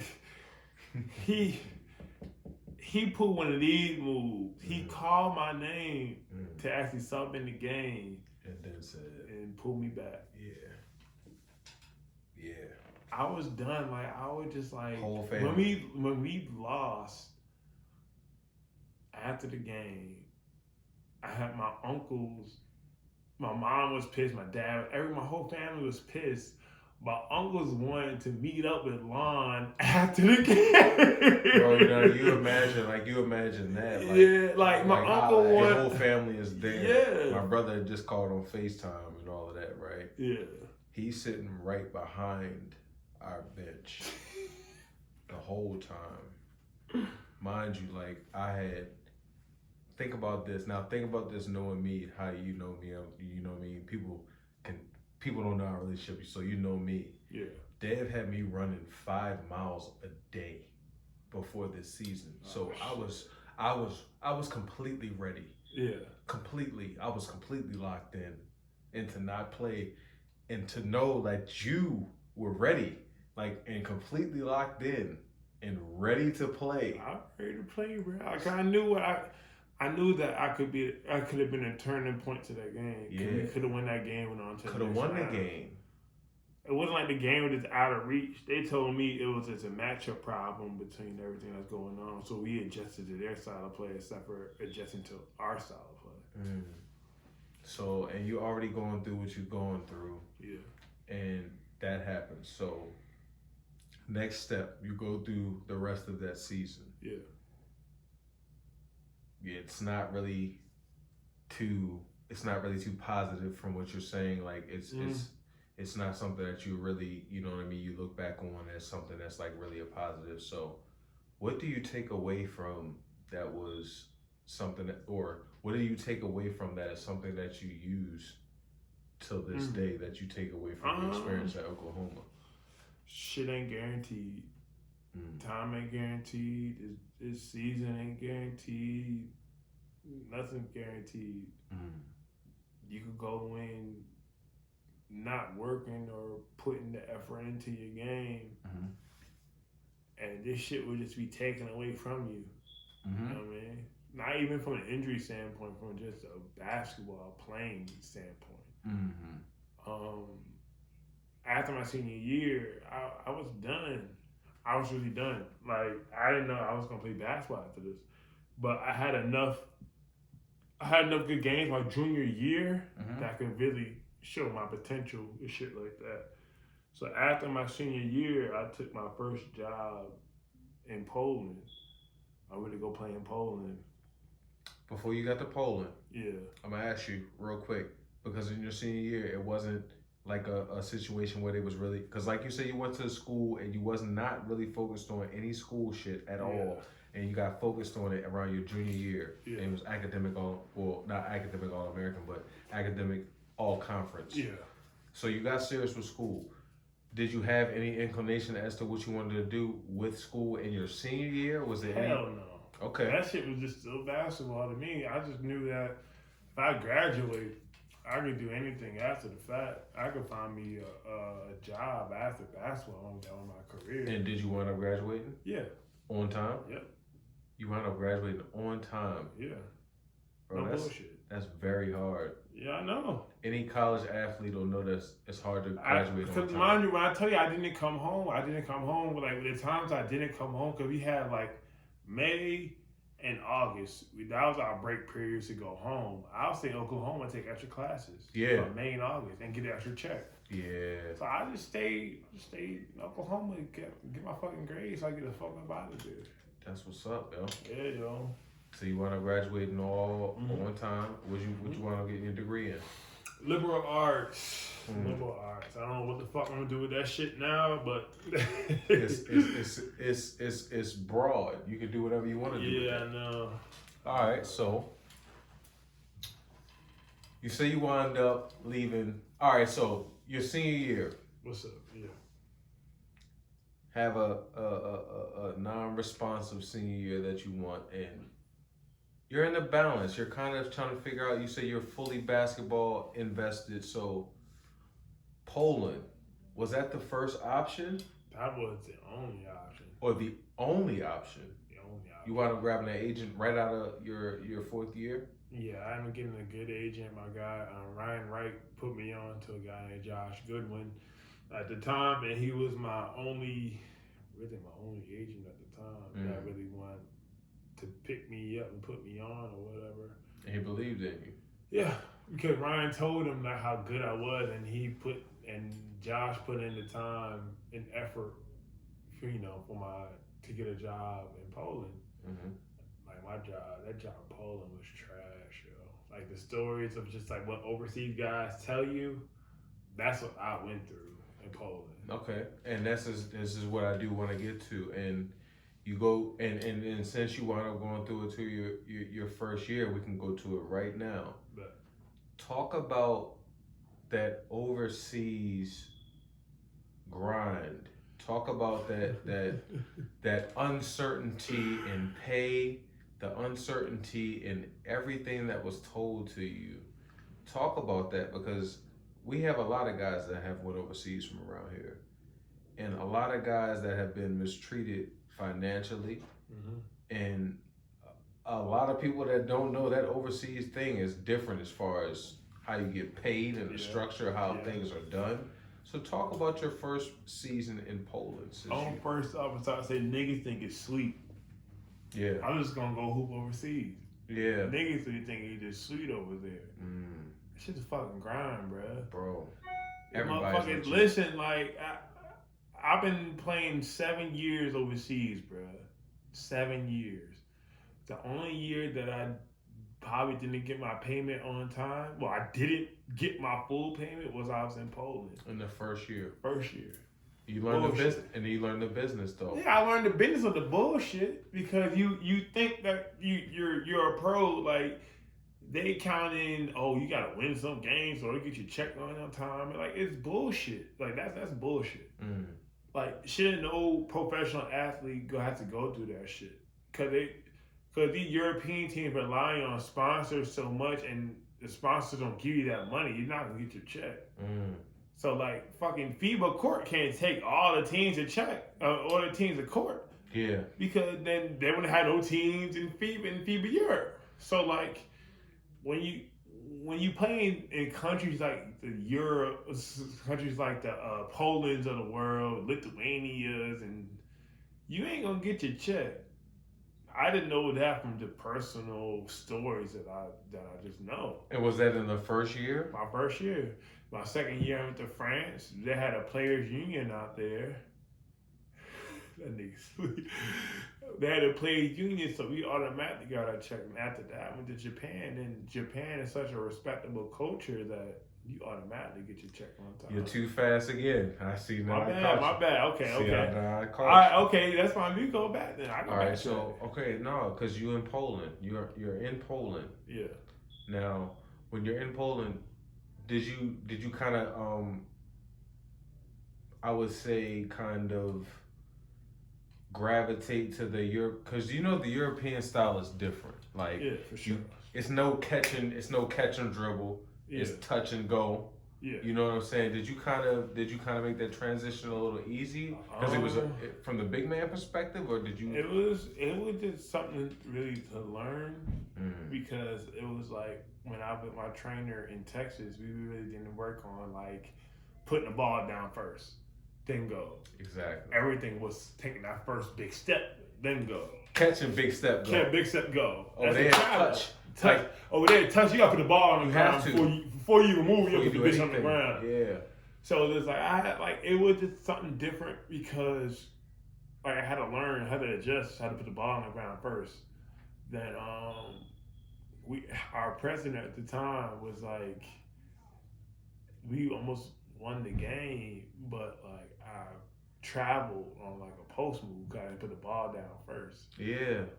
So he came in and was like, he got mad at the imports because he was like, oh, we work on this in practice every day on putting the ball down first. Like, bro, you didn't even show up to practice. Yeah. How the fuck you gonna tell us, oh, this is what we work on every day, and you don't even show up to our fucking practices every day? Yeah. So like that Poland was very interesting because it shows the struggle, not the glitz and glamour of the other play. When you see other guys go play overseas, playing like the top leagues in like France and like at that time Ukraine was a big league and shit like that. You see them guys playing these top leagues, you think you're going overseas. Okay, well, my situation might be like it's gonna be like that, but your situation far left. Would you consider that first season as your learning experience? I consider that shit, yeah, and it was to the point where I didn't want to. At that point I didn't want to play back overseas. Did you play well? Yeah. I ended up averaging the second leading scorer of Poland that year. I ended up like top 5 in rebound. I really had a solid year. Mm-hmm. And Poland is one of them countries whereas like you could go somewhere else besides Poland. You could go to like the France and Italy's of the world and shit like that. Okay.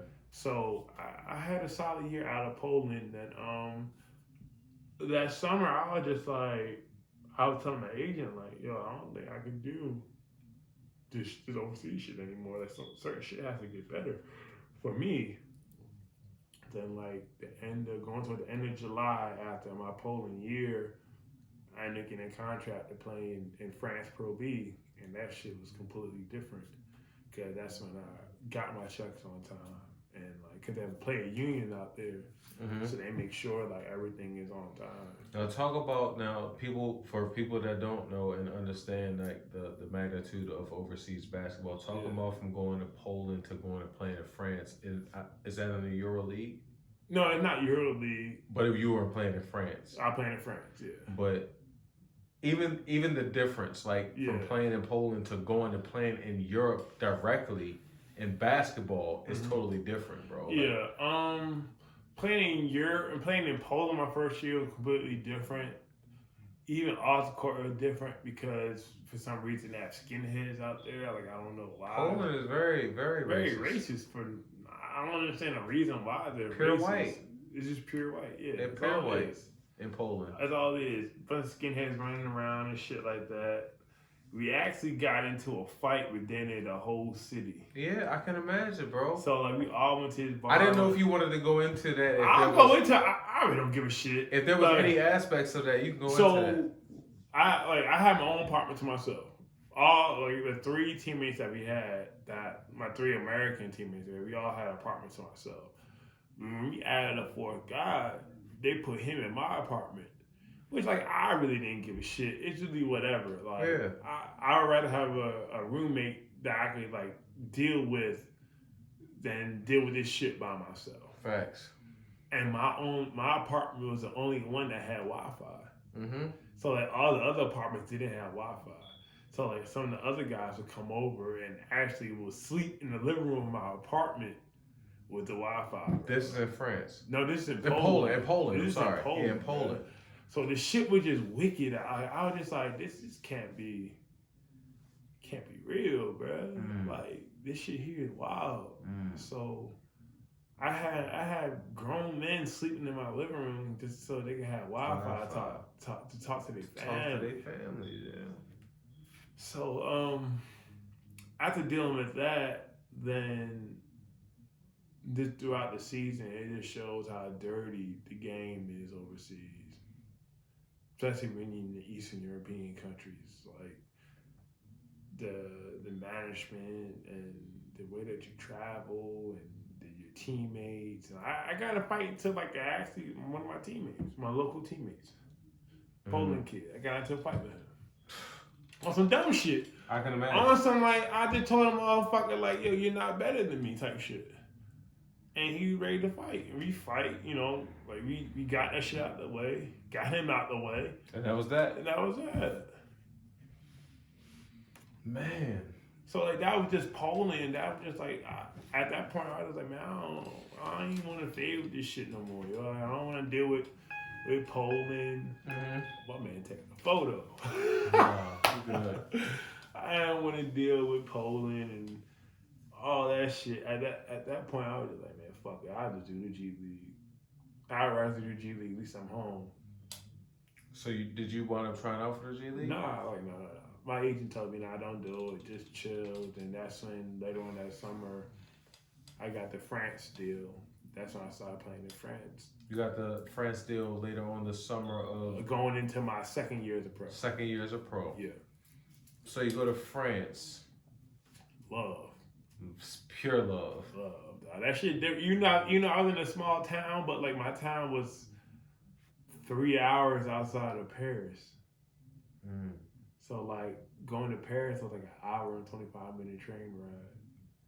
How was that experience going to Paris? That shit was... Coming from where you come from, going to Paris is a big deal, bro. Yeah, I went to a town, a little city. I went to a city called Poitiers.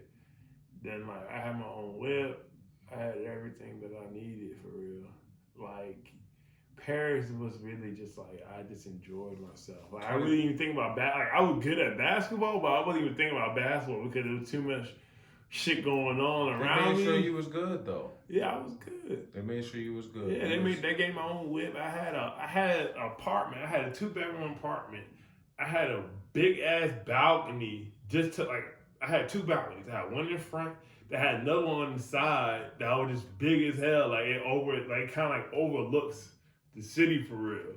So I had 2 big ass balconies. I was like, this shit cool. Like this shit love. I had my own car. I'm 3 hours away from France and shit like that. Like that year, my girl came out with me, chilled with me for like 4 months. Then she flew her mom out, and her mom spent some time with us. Them 2 went over to Italy and chilled for a little bit. And when they left, yeah, you living in France. I living in France. And after that, when they left, my mom came in. Like I had like support. Like that shit was love. Like during the year that I did New Year's in Paris, bro. Me and my girl, we drove we rented we had a chauffeur that drove us an S-Class around Paris and shit like that. We did like all like the cabaret shows, all the cabaret shows. We did all that shit.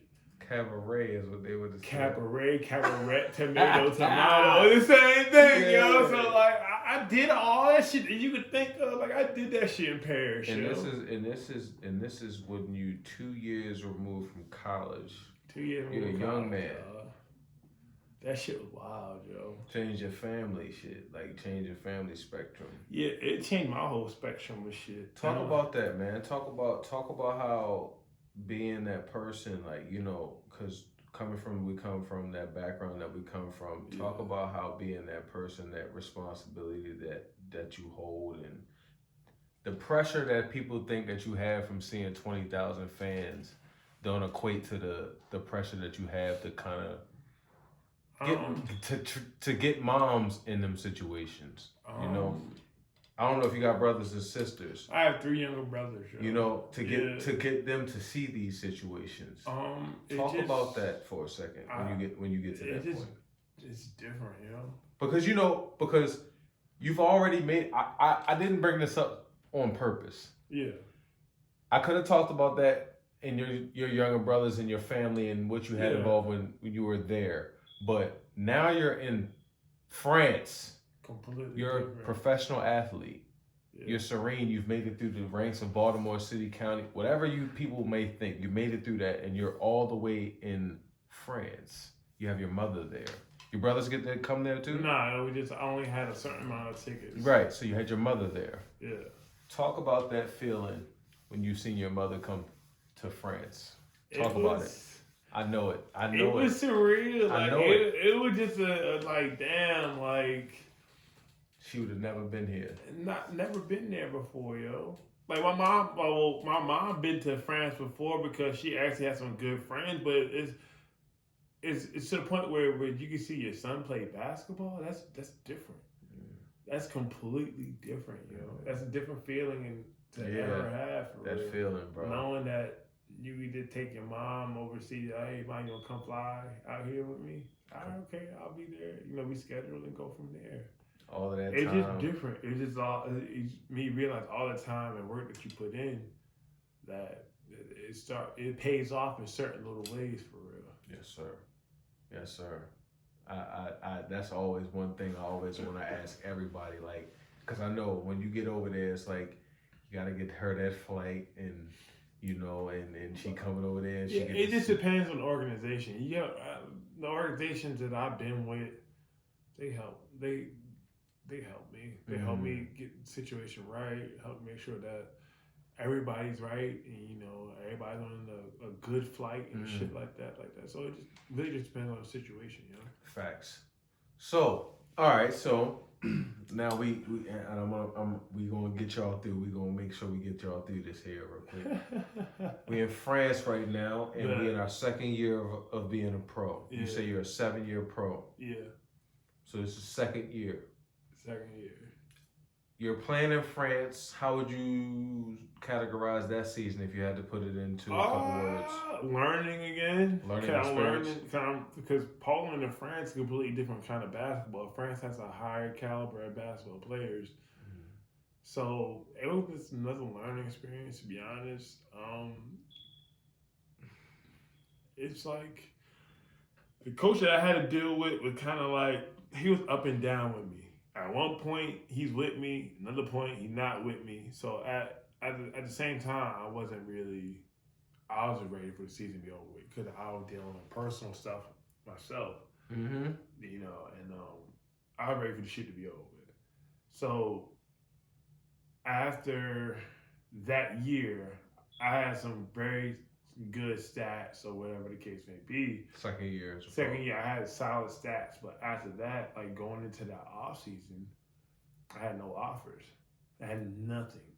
And you were on a 1 year with them? 1 year in Pro B France.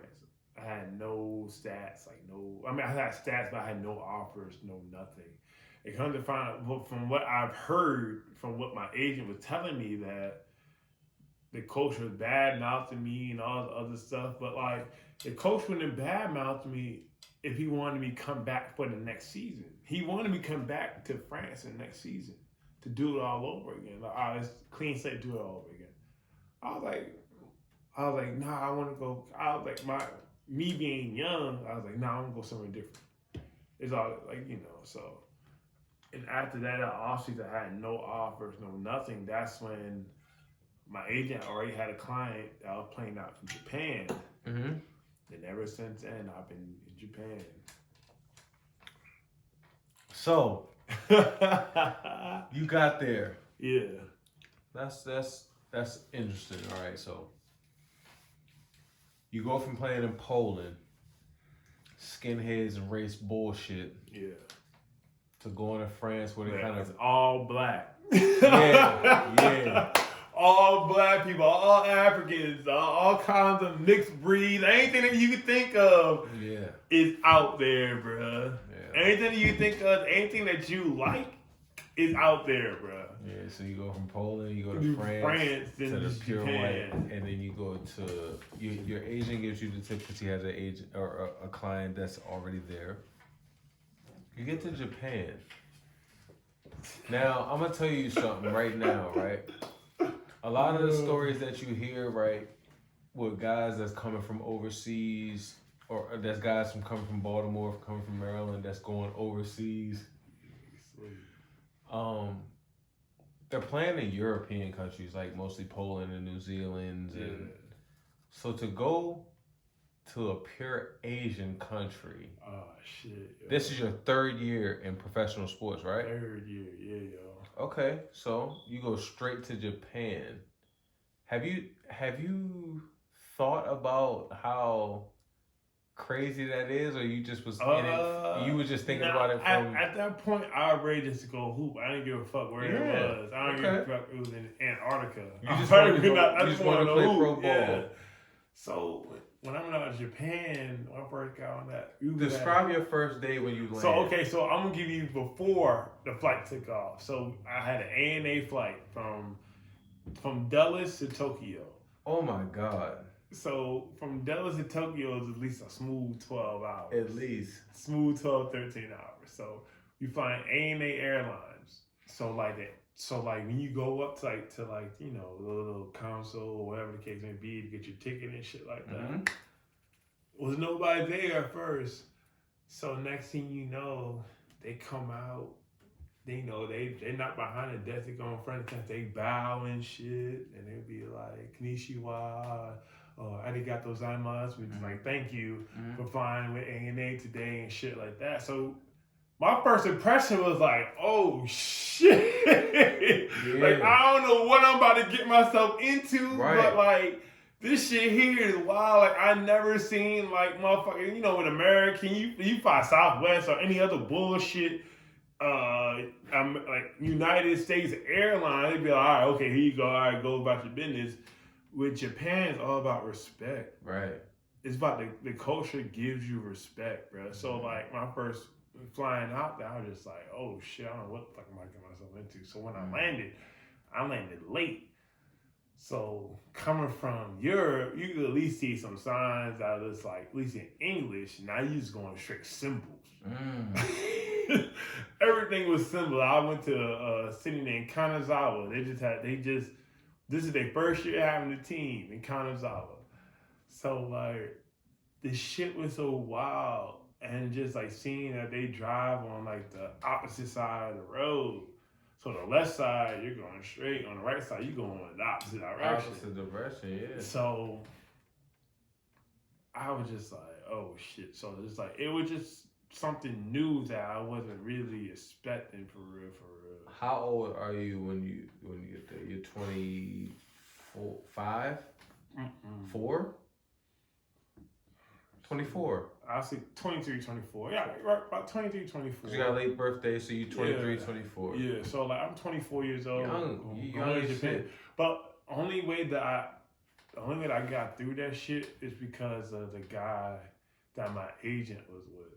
So the day that we landed that night, we got to our apartment, like my apartment and shit like that. I was like, all right, okay. So I'm coming from France to whereas I had a whip. Double balcony to I'm going to Japan, where it's for me being there so long, it's a Japanese style apartment, which is not that bad. It was chill, not that bad, but I didn't have no whip. Like so they handed me a fucking flip phone, fucking flip phone at that. Yeah. And handed me flip phone, be like, oh, you make calls with this. I was like, who the fuck am I gonna call? Does it call international? Is it international phone or like not international? I was like, it's for local, for like the players. And I was like, I don't speak Japanese. So how the fuck am I gonna call? Like, who am I gonna call, yo? So like, I was just like, man, fuck it. You know what? Y'all keep the shit. They gave me like a little pocket Wi-Fi, and I could contact my family through that shit. Right. So like, being there, like the next day, we had to travel, go to a scrimmage, yo. The next day after you landed? The next day after I landed, we had to travel, go to a scrimmage in Nara, which the team that I played for last season. We're gonna get to that in a moment. So like, this shit's wild. Like it's crazy how it could be Japan. They recycle players. Right. They think, oh, you good at one team? Okay, shit, can you do the same thing on the next team? That's just how it is in Japan. So like, my first year out there, I was just like, yo, this shit here is different. Like, but as I kept as the months go past and I see I'm still getting my checks on time, I asked my homeboy, like, yo, do I have to worry about getting my check on time out here? He said, that's the last thing you worry about being in Japan. Getting checked on the last thing you worry about. Just gotta go out there and play. Go out there because their culture is based on respect. Yeah, you respect the game. And you not even respect the game. You respect me as an individual, as a person, as a human being. If you respect that shit, then you gonna get what you want. Facts. So when I come back and I say, oh, he playing in Japan. Oh shit, I'm only going to Japan when I retire. Oh shit, that's cool with me. Cause I'm still getting stacked up on my checks while you still worry about your next 2 to 3 checks coming up and shit like that. Like I got my bread. Like they make sure the players are good and Like they enjoy the experience in Japan. That's why a lot of players that I know that play in Japan want to come back to Japan because of that security and comfort. You know? So my first year in Japan, like there's only hold on. You come into Japan, getting a flip phone and all that. Like, man, I don't know. I gave the flip phone back, bro. Get it back. So now you coming into a little bit and you seeing what's going on. So go ahead, what you was about to say. That shit, my first year, if I described that shit was love. Really love. That shit was love. Like I enjoyed myself. I enjoyed being around my teammates. I enjoyed my coaches. Like I enjoyed that shit, yo. Did you have a translator? Yeah, of course you have a translator. But I grew more as a player more than anything being in Japan. Because in Europe, you got 2 days, you got this, you got that. In Japan, you have a large amount of games, so you're not going to have 2 days throughout the week. So basically, all that shit is just player development and working out in the gym, and that's that. Yeah, and you playing a lot of games. Yeah, and that's it. You play Saturday, Sunday on the weekends. So that shit kind of benefit me. Like, shit, I'm coming from Europe, I'm doing 2 days and long ass practices, whereas I go to Japan, motherfucker. Oh, you only pass an hour and 15 a day. Shit, fuck that. That gives me extra time to work on like strength and conditioning, getting shots up and shit like that. Like that should benefit me. Yeah. So like that year, I had a great year. I came off the bench. I averaged like 16 and 7 off the bench and won 6th man of the year in Japan. 6th man of the year, dog. Okay. First year in Japan, 6th man of the year. Yep. You didn't come there with the intentions of even thinking that was going to be something that you would be acquainted with early. Nah. It was more so like, I'm just going to do this shit. When I first got there, I was just going to do this shit 1 year, go back to Europe. Go back to playing like Israel or like somewhere in Europe. That's what like, you know, basically take up another like a starting job, which would probably be low pay. That was my intentions of going to Japan to show like, I'm still a good player, but like, you know. So that first year, you are a good player. You wanted to be a 6th man of the year. So does the team wind up hitting you back, or does another team hit you? I mean, like I had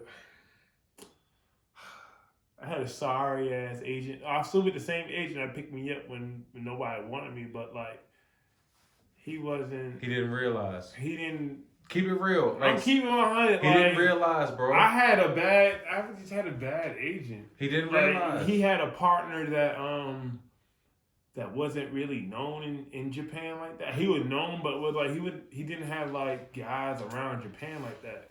So when it came to him, my American agent dealing with my Japanese agent, it was completely different, yo. Like I felt as though like I was better than a lot of guys that was getting jobs ahead of me. And my agent, I personally feel like he didn't want to work because he's dealing with so much other social shit going on around him. And plus, he was making a transition and becoming just a NBA G League agent for him. So it is what it is when it comes to that. Like switched his focus. He completely switched his focus because he didn't care about the guys that played overseas anymore. I mean, like he still got like 3 or 4 overseas clients now, but it's like it ain't to where the agency that I'm with right now. So dealing with him, I dealt with him when I went back to Kanazawa and played B3, and we ended up winning that league. And I'm in B3 go up to like B2 and B1. So I played 3rd division Japan. Second year? My second year in Japan, yeah. Okay. So I played 3rd division Japan or whatever. Then going into my third year in Japan, I stayed with the same team. So like we was having a good year and all the other stuff. I averaging like 22 a night and shit like that. So I told my agent, I was just like, what's going on for next season? Like, what do you think, you know? Because you're at 1 year, you're all on 1 years at this point. Yeah, right? Everything's all on 1 year. So I'll basically I could have signed a multi-year deal, but I'll basically just sign 1 year. Yeah, you're betting. You're So betting I was basically yourself betting to myself each year. Yeah. So like, I was talking to I was like, yo, like, what's going on? Like, do you have cause he fired the Japanese agent that he had with his partner that he worked with out here. He ended up firing him. So like my agent back home didn't even have a connect out here in Japan, which I'm out here in Japan. Like I'm out here, bro. Like you're not even trying to work with me through this work with me while I'm out here. Like I told him, yo, I want to stay out here. Yeah. Cause now I grew a fan base, I grew relations. Like I like it out here. It's easy to adapt to. I'm used to you navigate it. Yeah. I work my way through this shit. Like yo, at least keep me here in Japan. So he was just like, yo, about to get a new partner or other bull. Like they feeding me bullshit. Then This all going into your third. This is all my third year. In or going into? No, all in my third year. In, okay. All in my third year. Just to make sure. After I signed that contract my third year, yeah, I wasn't even thinking about getting rid of my agent. Right. I wasn't even thinking about that shit until shit really hit me. Like, bro, I probably really need to get rid of my fucking agent. Mm-hmm. So my third year, my first and second year was cool. Like I met a couple people, partied a couple times. My third year, that's when I really started to get into the Japan scene and what's it really about and shit like that. Like yo, yeah. I spent my second year in Japan. I spent I was New Year's in Tokyo. My second year in Japan. Cause you invested. Cause I invested in shit. Like me and the guy named Tony Bishop. Shout out to Tony. So we did that shit New Year's. Had a blast and all the other shit. So going into my third year, I was just like, shit, I know half the players out here. Well, then the majority of the imports out this bitch now. So why not make an investment and be like, shit, fuck it, just stay out here for real. My third year of New Year, we did that shit again. We went to this spot called A-Light, club called A-Light. So it's like 3 levels. It's a basement, there's the middle, there's the top. The top floor is all hip hop. So we end up getting a section at A-Live just for New Year's. All of us together. All the hoopers that play in Japan, we all got a section together. That was free to kind of Tokyo at that time. We all got a section. Yo, we had the best time in that one section. Yeah. So but this winds up bringing a little piece of connection. It just piece it shows because half the guys that was in that section with me still playing in Japan now. Right. So it just it makes it easier for certain situations and shit. Exactly. Like that. So one story. So we was in that while we was in there, me and my girl was going through an up and down battle with some shit like that. Then it was one little bad little chick. She was Japanese and Brazilian. Alrighty then. She had on a white dress to bring in the New Year. So mind you, all the other niggas are looking at her. Shit, this is no cap. This is straight fact. Oh God! I'll even show you the fucking people that I follow. I'll post them up and be like, yo, you got asking niggas the same questions. I did this shit.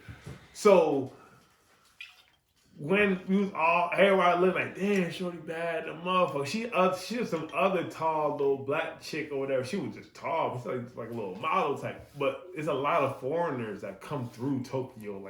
Every weekend is gonna be a new set of foreigners come through that. But bitch. you knew what was going on. Then. I knew what was going on. So we had I grabbed the Hennessy. I'm lit right now. We were drinking Hennessy, pineapple juice, and cranberry juice the entire night. We lit.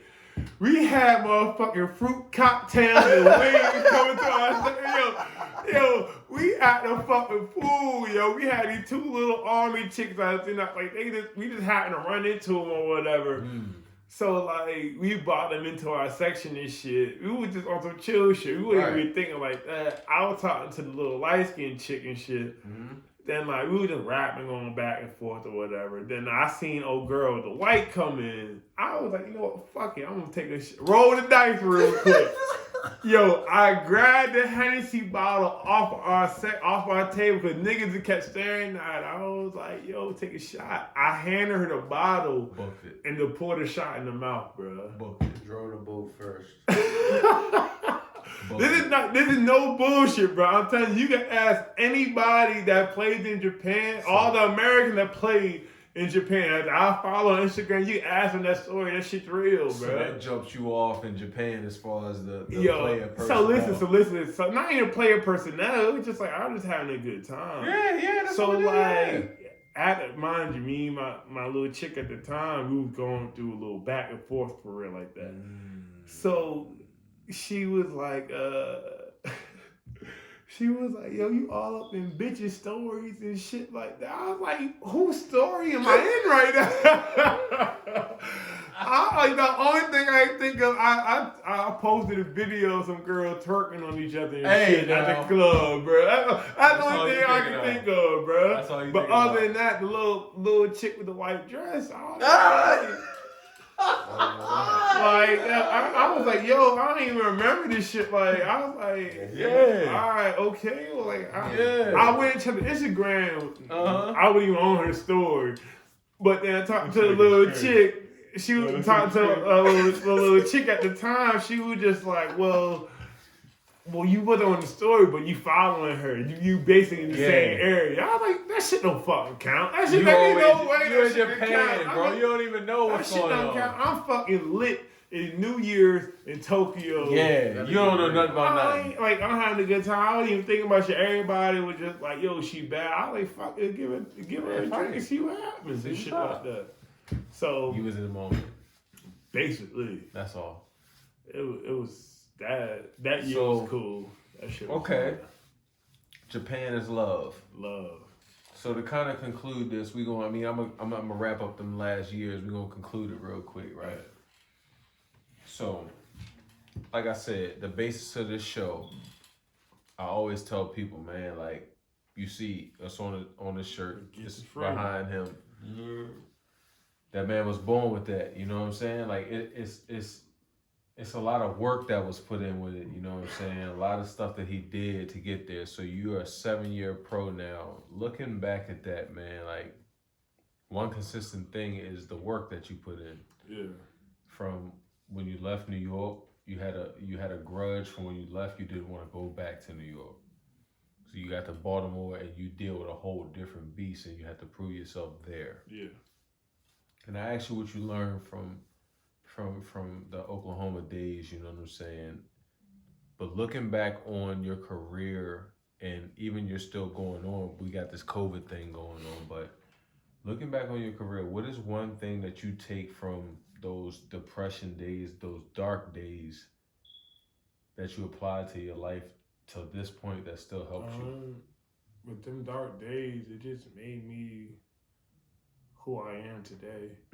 Like, every day I feel like I'm going in as an underdog. Every year I feel like going in as an underdog. Every year I feel like I have to prove something.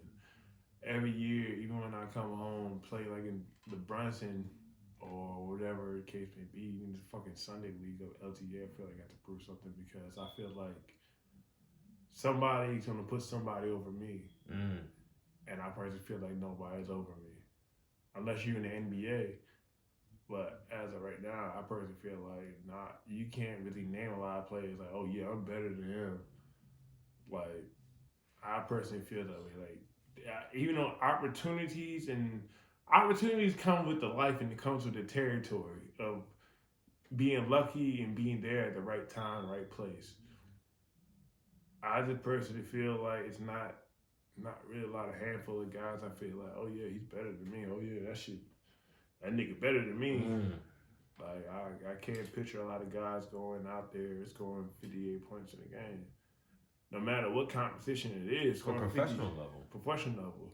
Against an ex-NBA guy, that shit's hard, bro. That shit not fucking easy. People think this shit's sweet if you go to, Japan, easy. That shit not easy when you a big, because every other big is just as talented as you. Maybe the local player's not that good. Even some local players are good. Like, the shit's not sweet, bro. Everybody think, I play in Europe and all the other shit. Japan. You got some little ass guards out there. All right, step out there with a little ass guards mentality. You're not playing against a little ass guard. You're playing against another dog. Pro. Like, motherfucker, I'll dog the shit out you. Yeah. Like, it's a reason why. Reason why I averaged 27 back-to-back years. No bullshit. In the total of 60 games, I had to play 39 minutes a game. That's big. That's like, and niggas like that's my whole thing. A quote unquote. Like dog, like niggas think like niggas. Because I seen your game tape, bro. You didn't just play big. You brought the ball up. Like I had to play I had to play the point guard last year. Even sometimes this year I had to play the point, which is like, it's whatever. I really don't like. It's a point of me coming back home because last year I feel like I let you guys down. I let CMB down because I wasn't really home. Because I know it would have been like a lot of games you probably would have won and probably ran through shit. Even though like the Brunson I decided to play another team this year. Different subject. I know it's a different subject, but like that's bonus credit.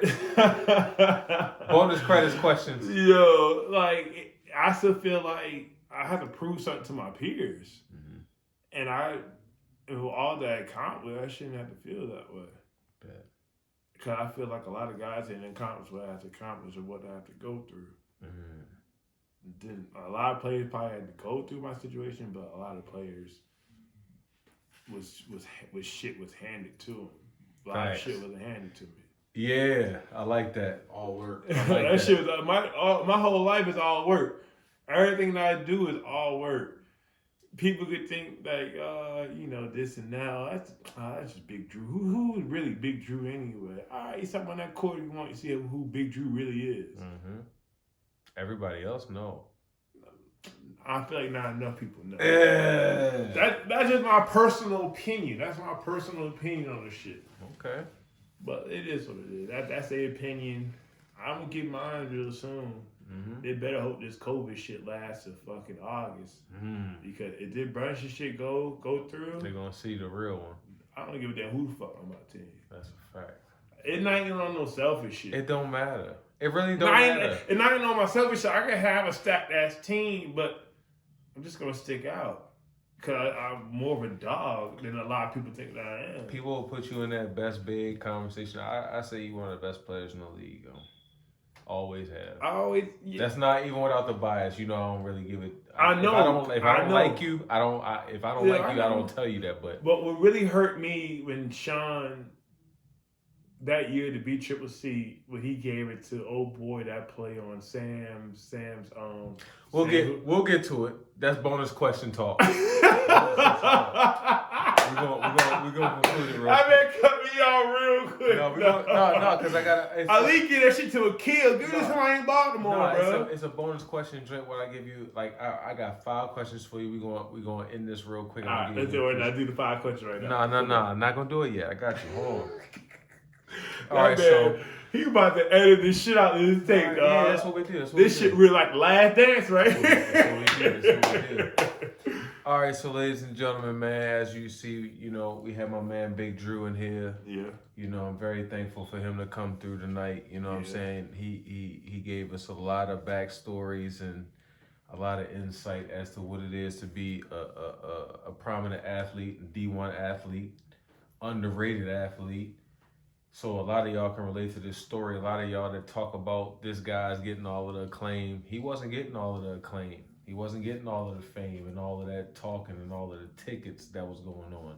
But he still managed to go on to the next level. And he still managed to work his ass off to get where he is today as a 7-year pro overseas. So I'm very thankful for you to come through, man. I really appreciate you coming through, man. I appreciate being on this shit, dog. What's one more thing that you want to leave to them people before you get out of here? Shit, I already said what I wanted to say. Everything now is just about action. And just pray that, we stay safe as a country and we get this COVID-19 shit situated so we can actually have the Brunson this summer. Because I took a year off from the Brunson. And motherfuckers sleep, dog. My whole thing is niggas sleep right now, bro. This the gift is free, man. I'm telling you, niggas sleep right now. I appreciate y'all coming through. Niggas sleep, my bro. man Trey was in here for real, you know what I'm saying? Y'all can sleep, that's good with me. I appreciate y'all, man. I appreciate coming through, yo. Thank you, you know what I'm saying? The Gift is Free podcast. Holla.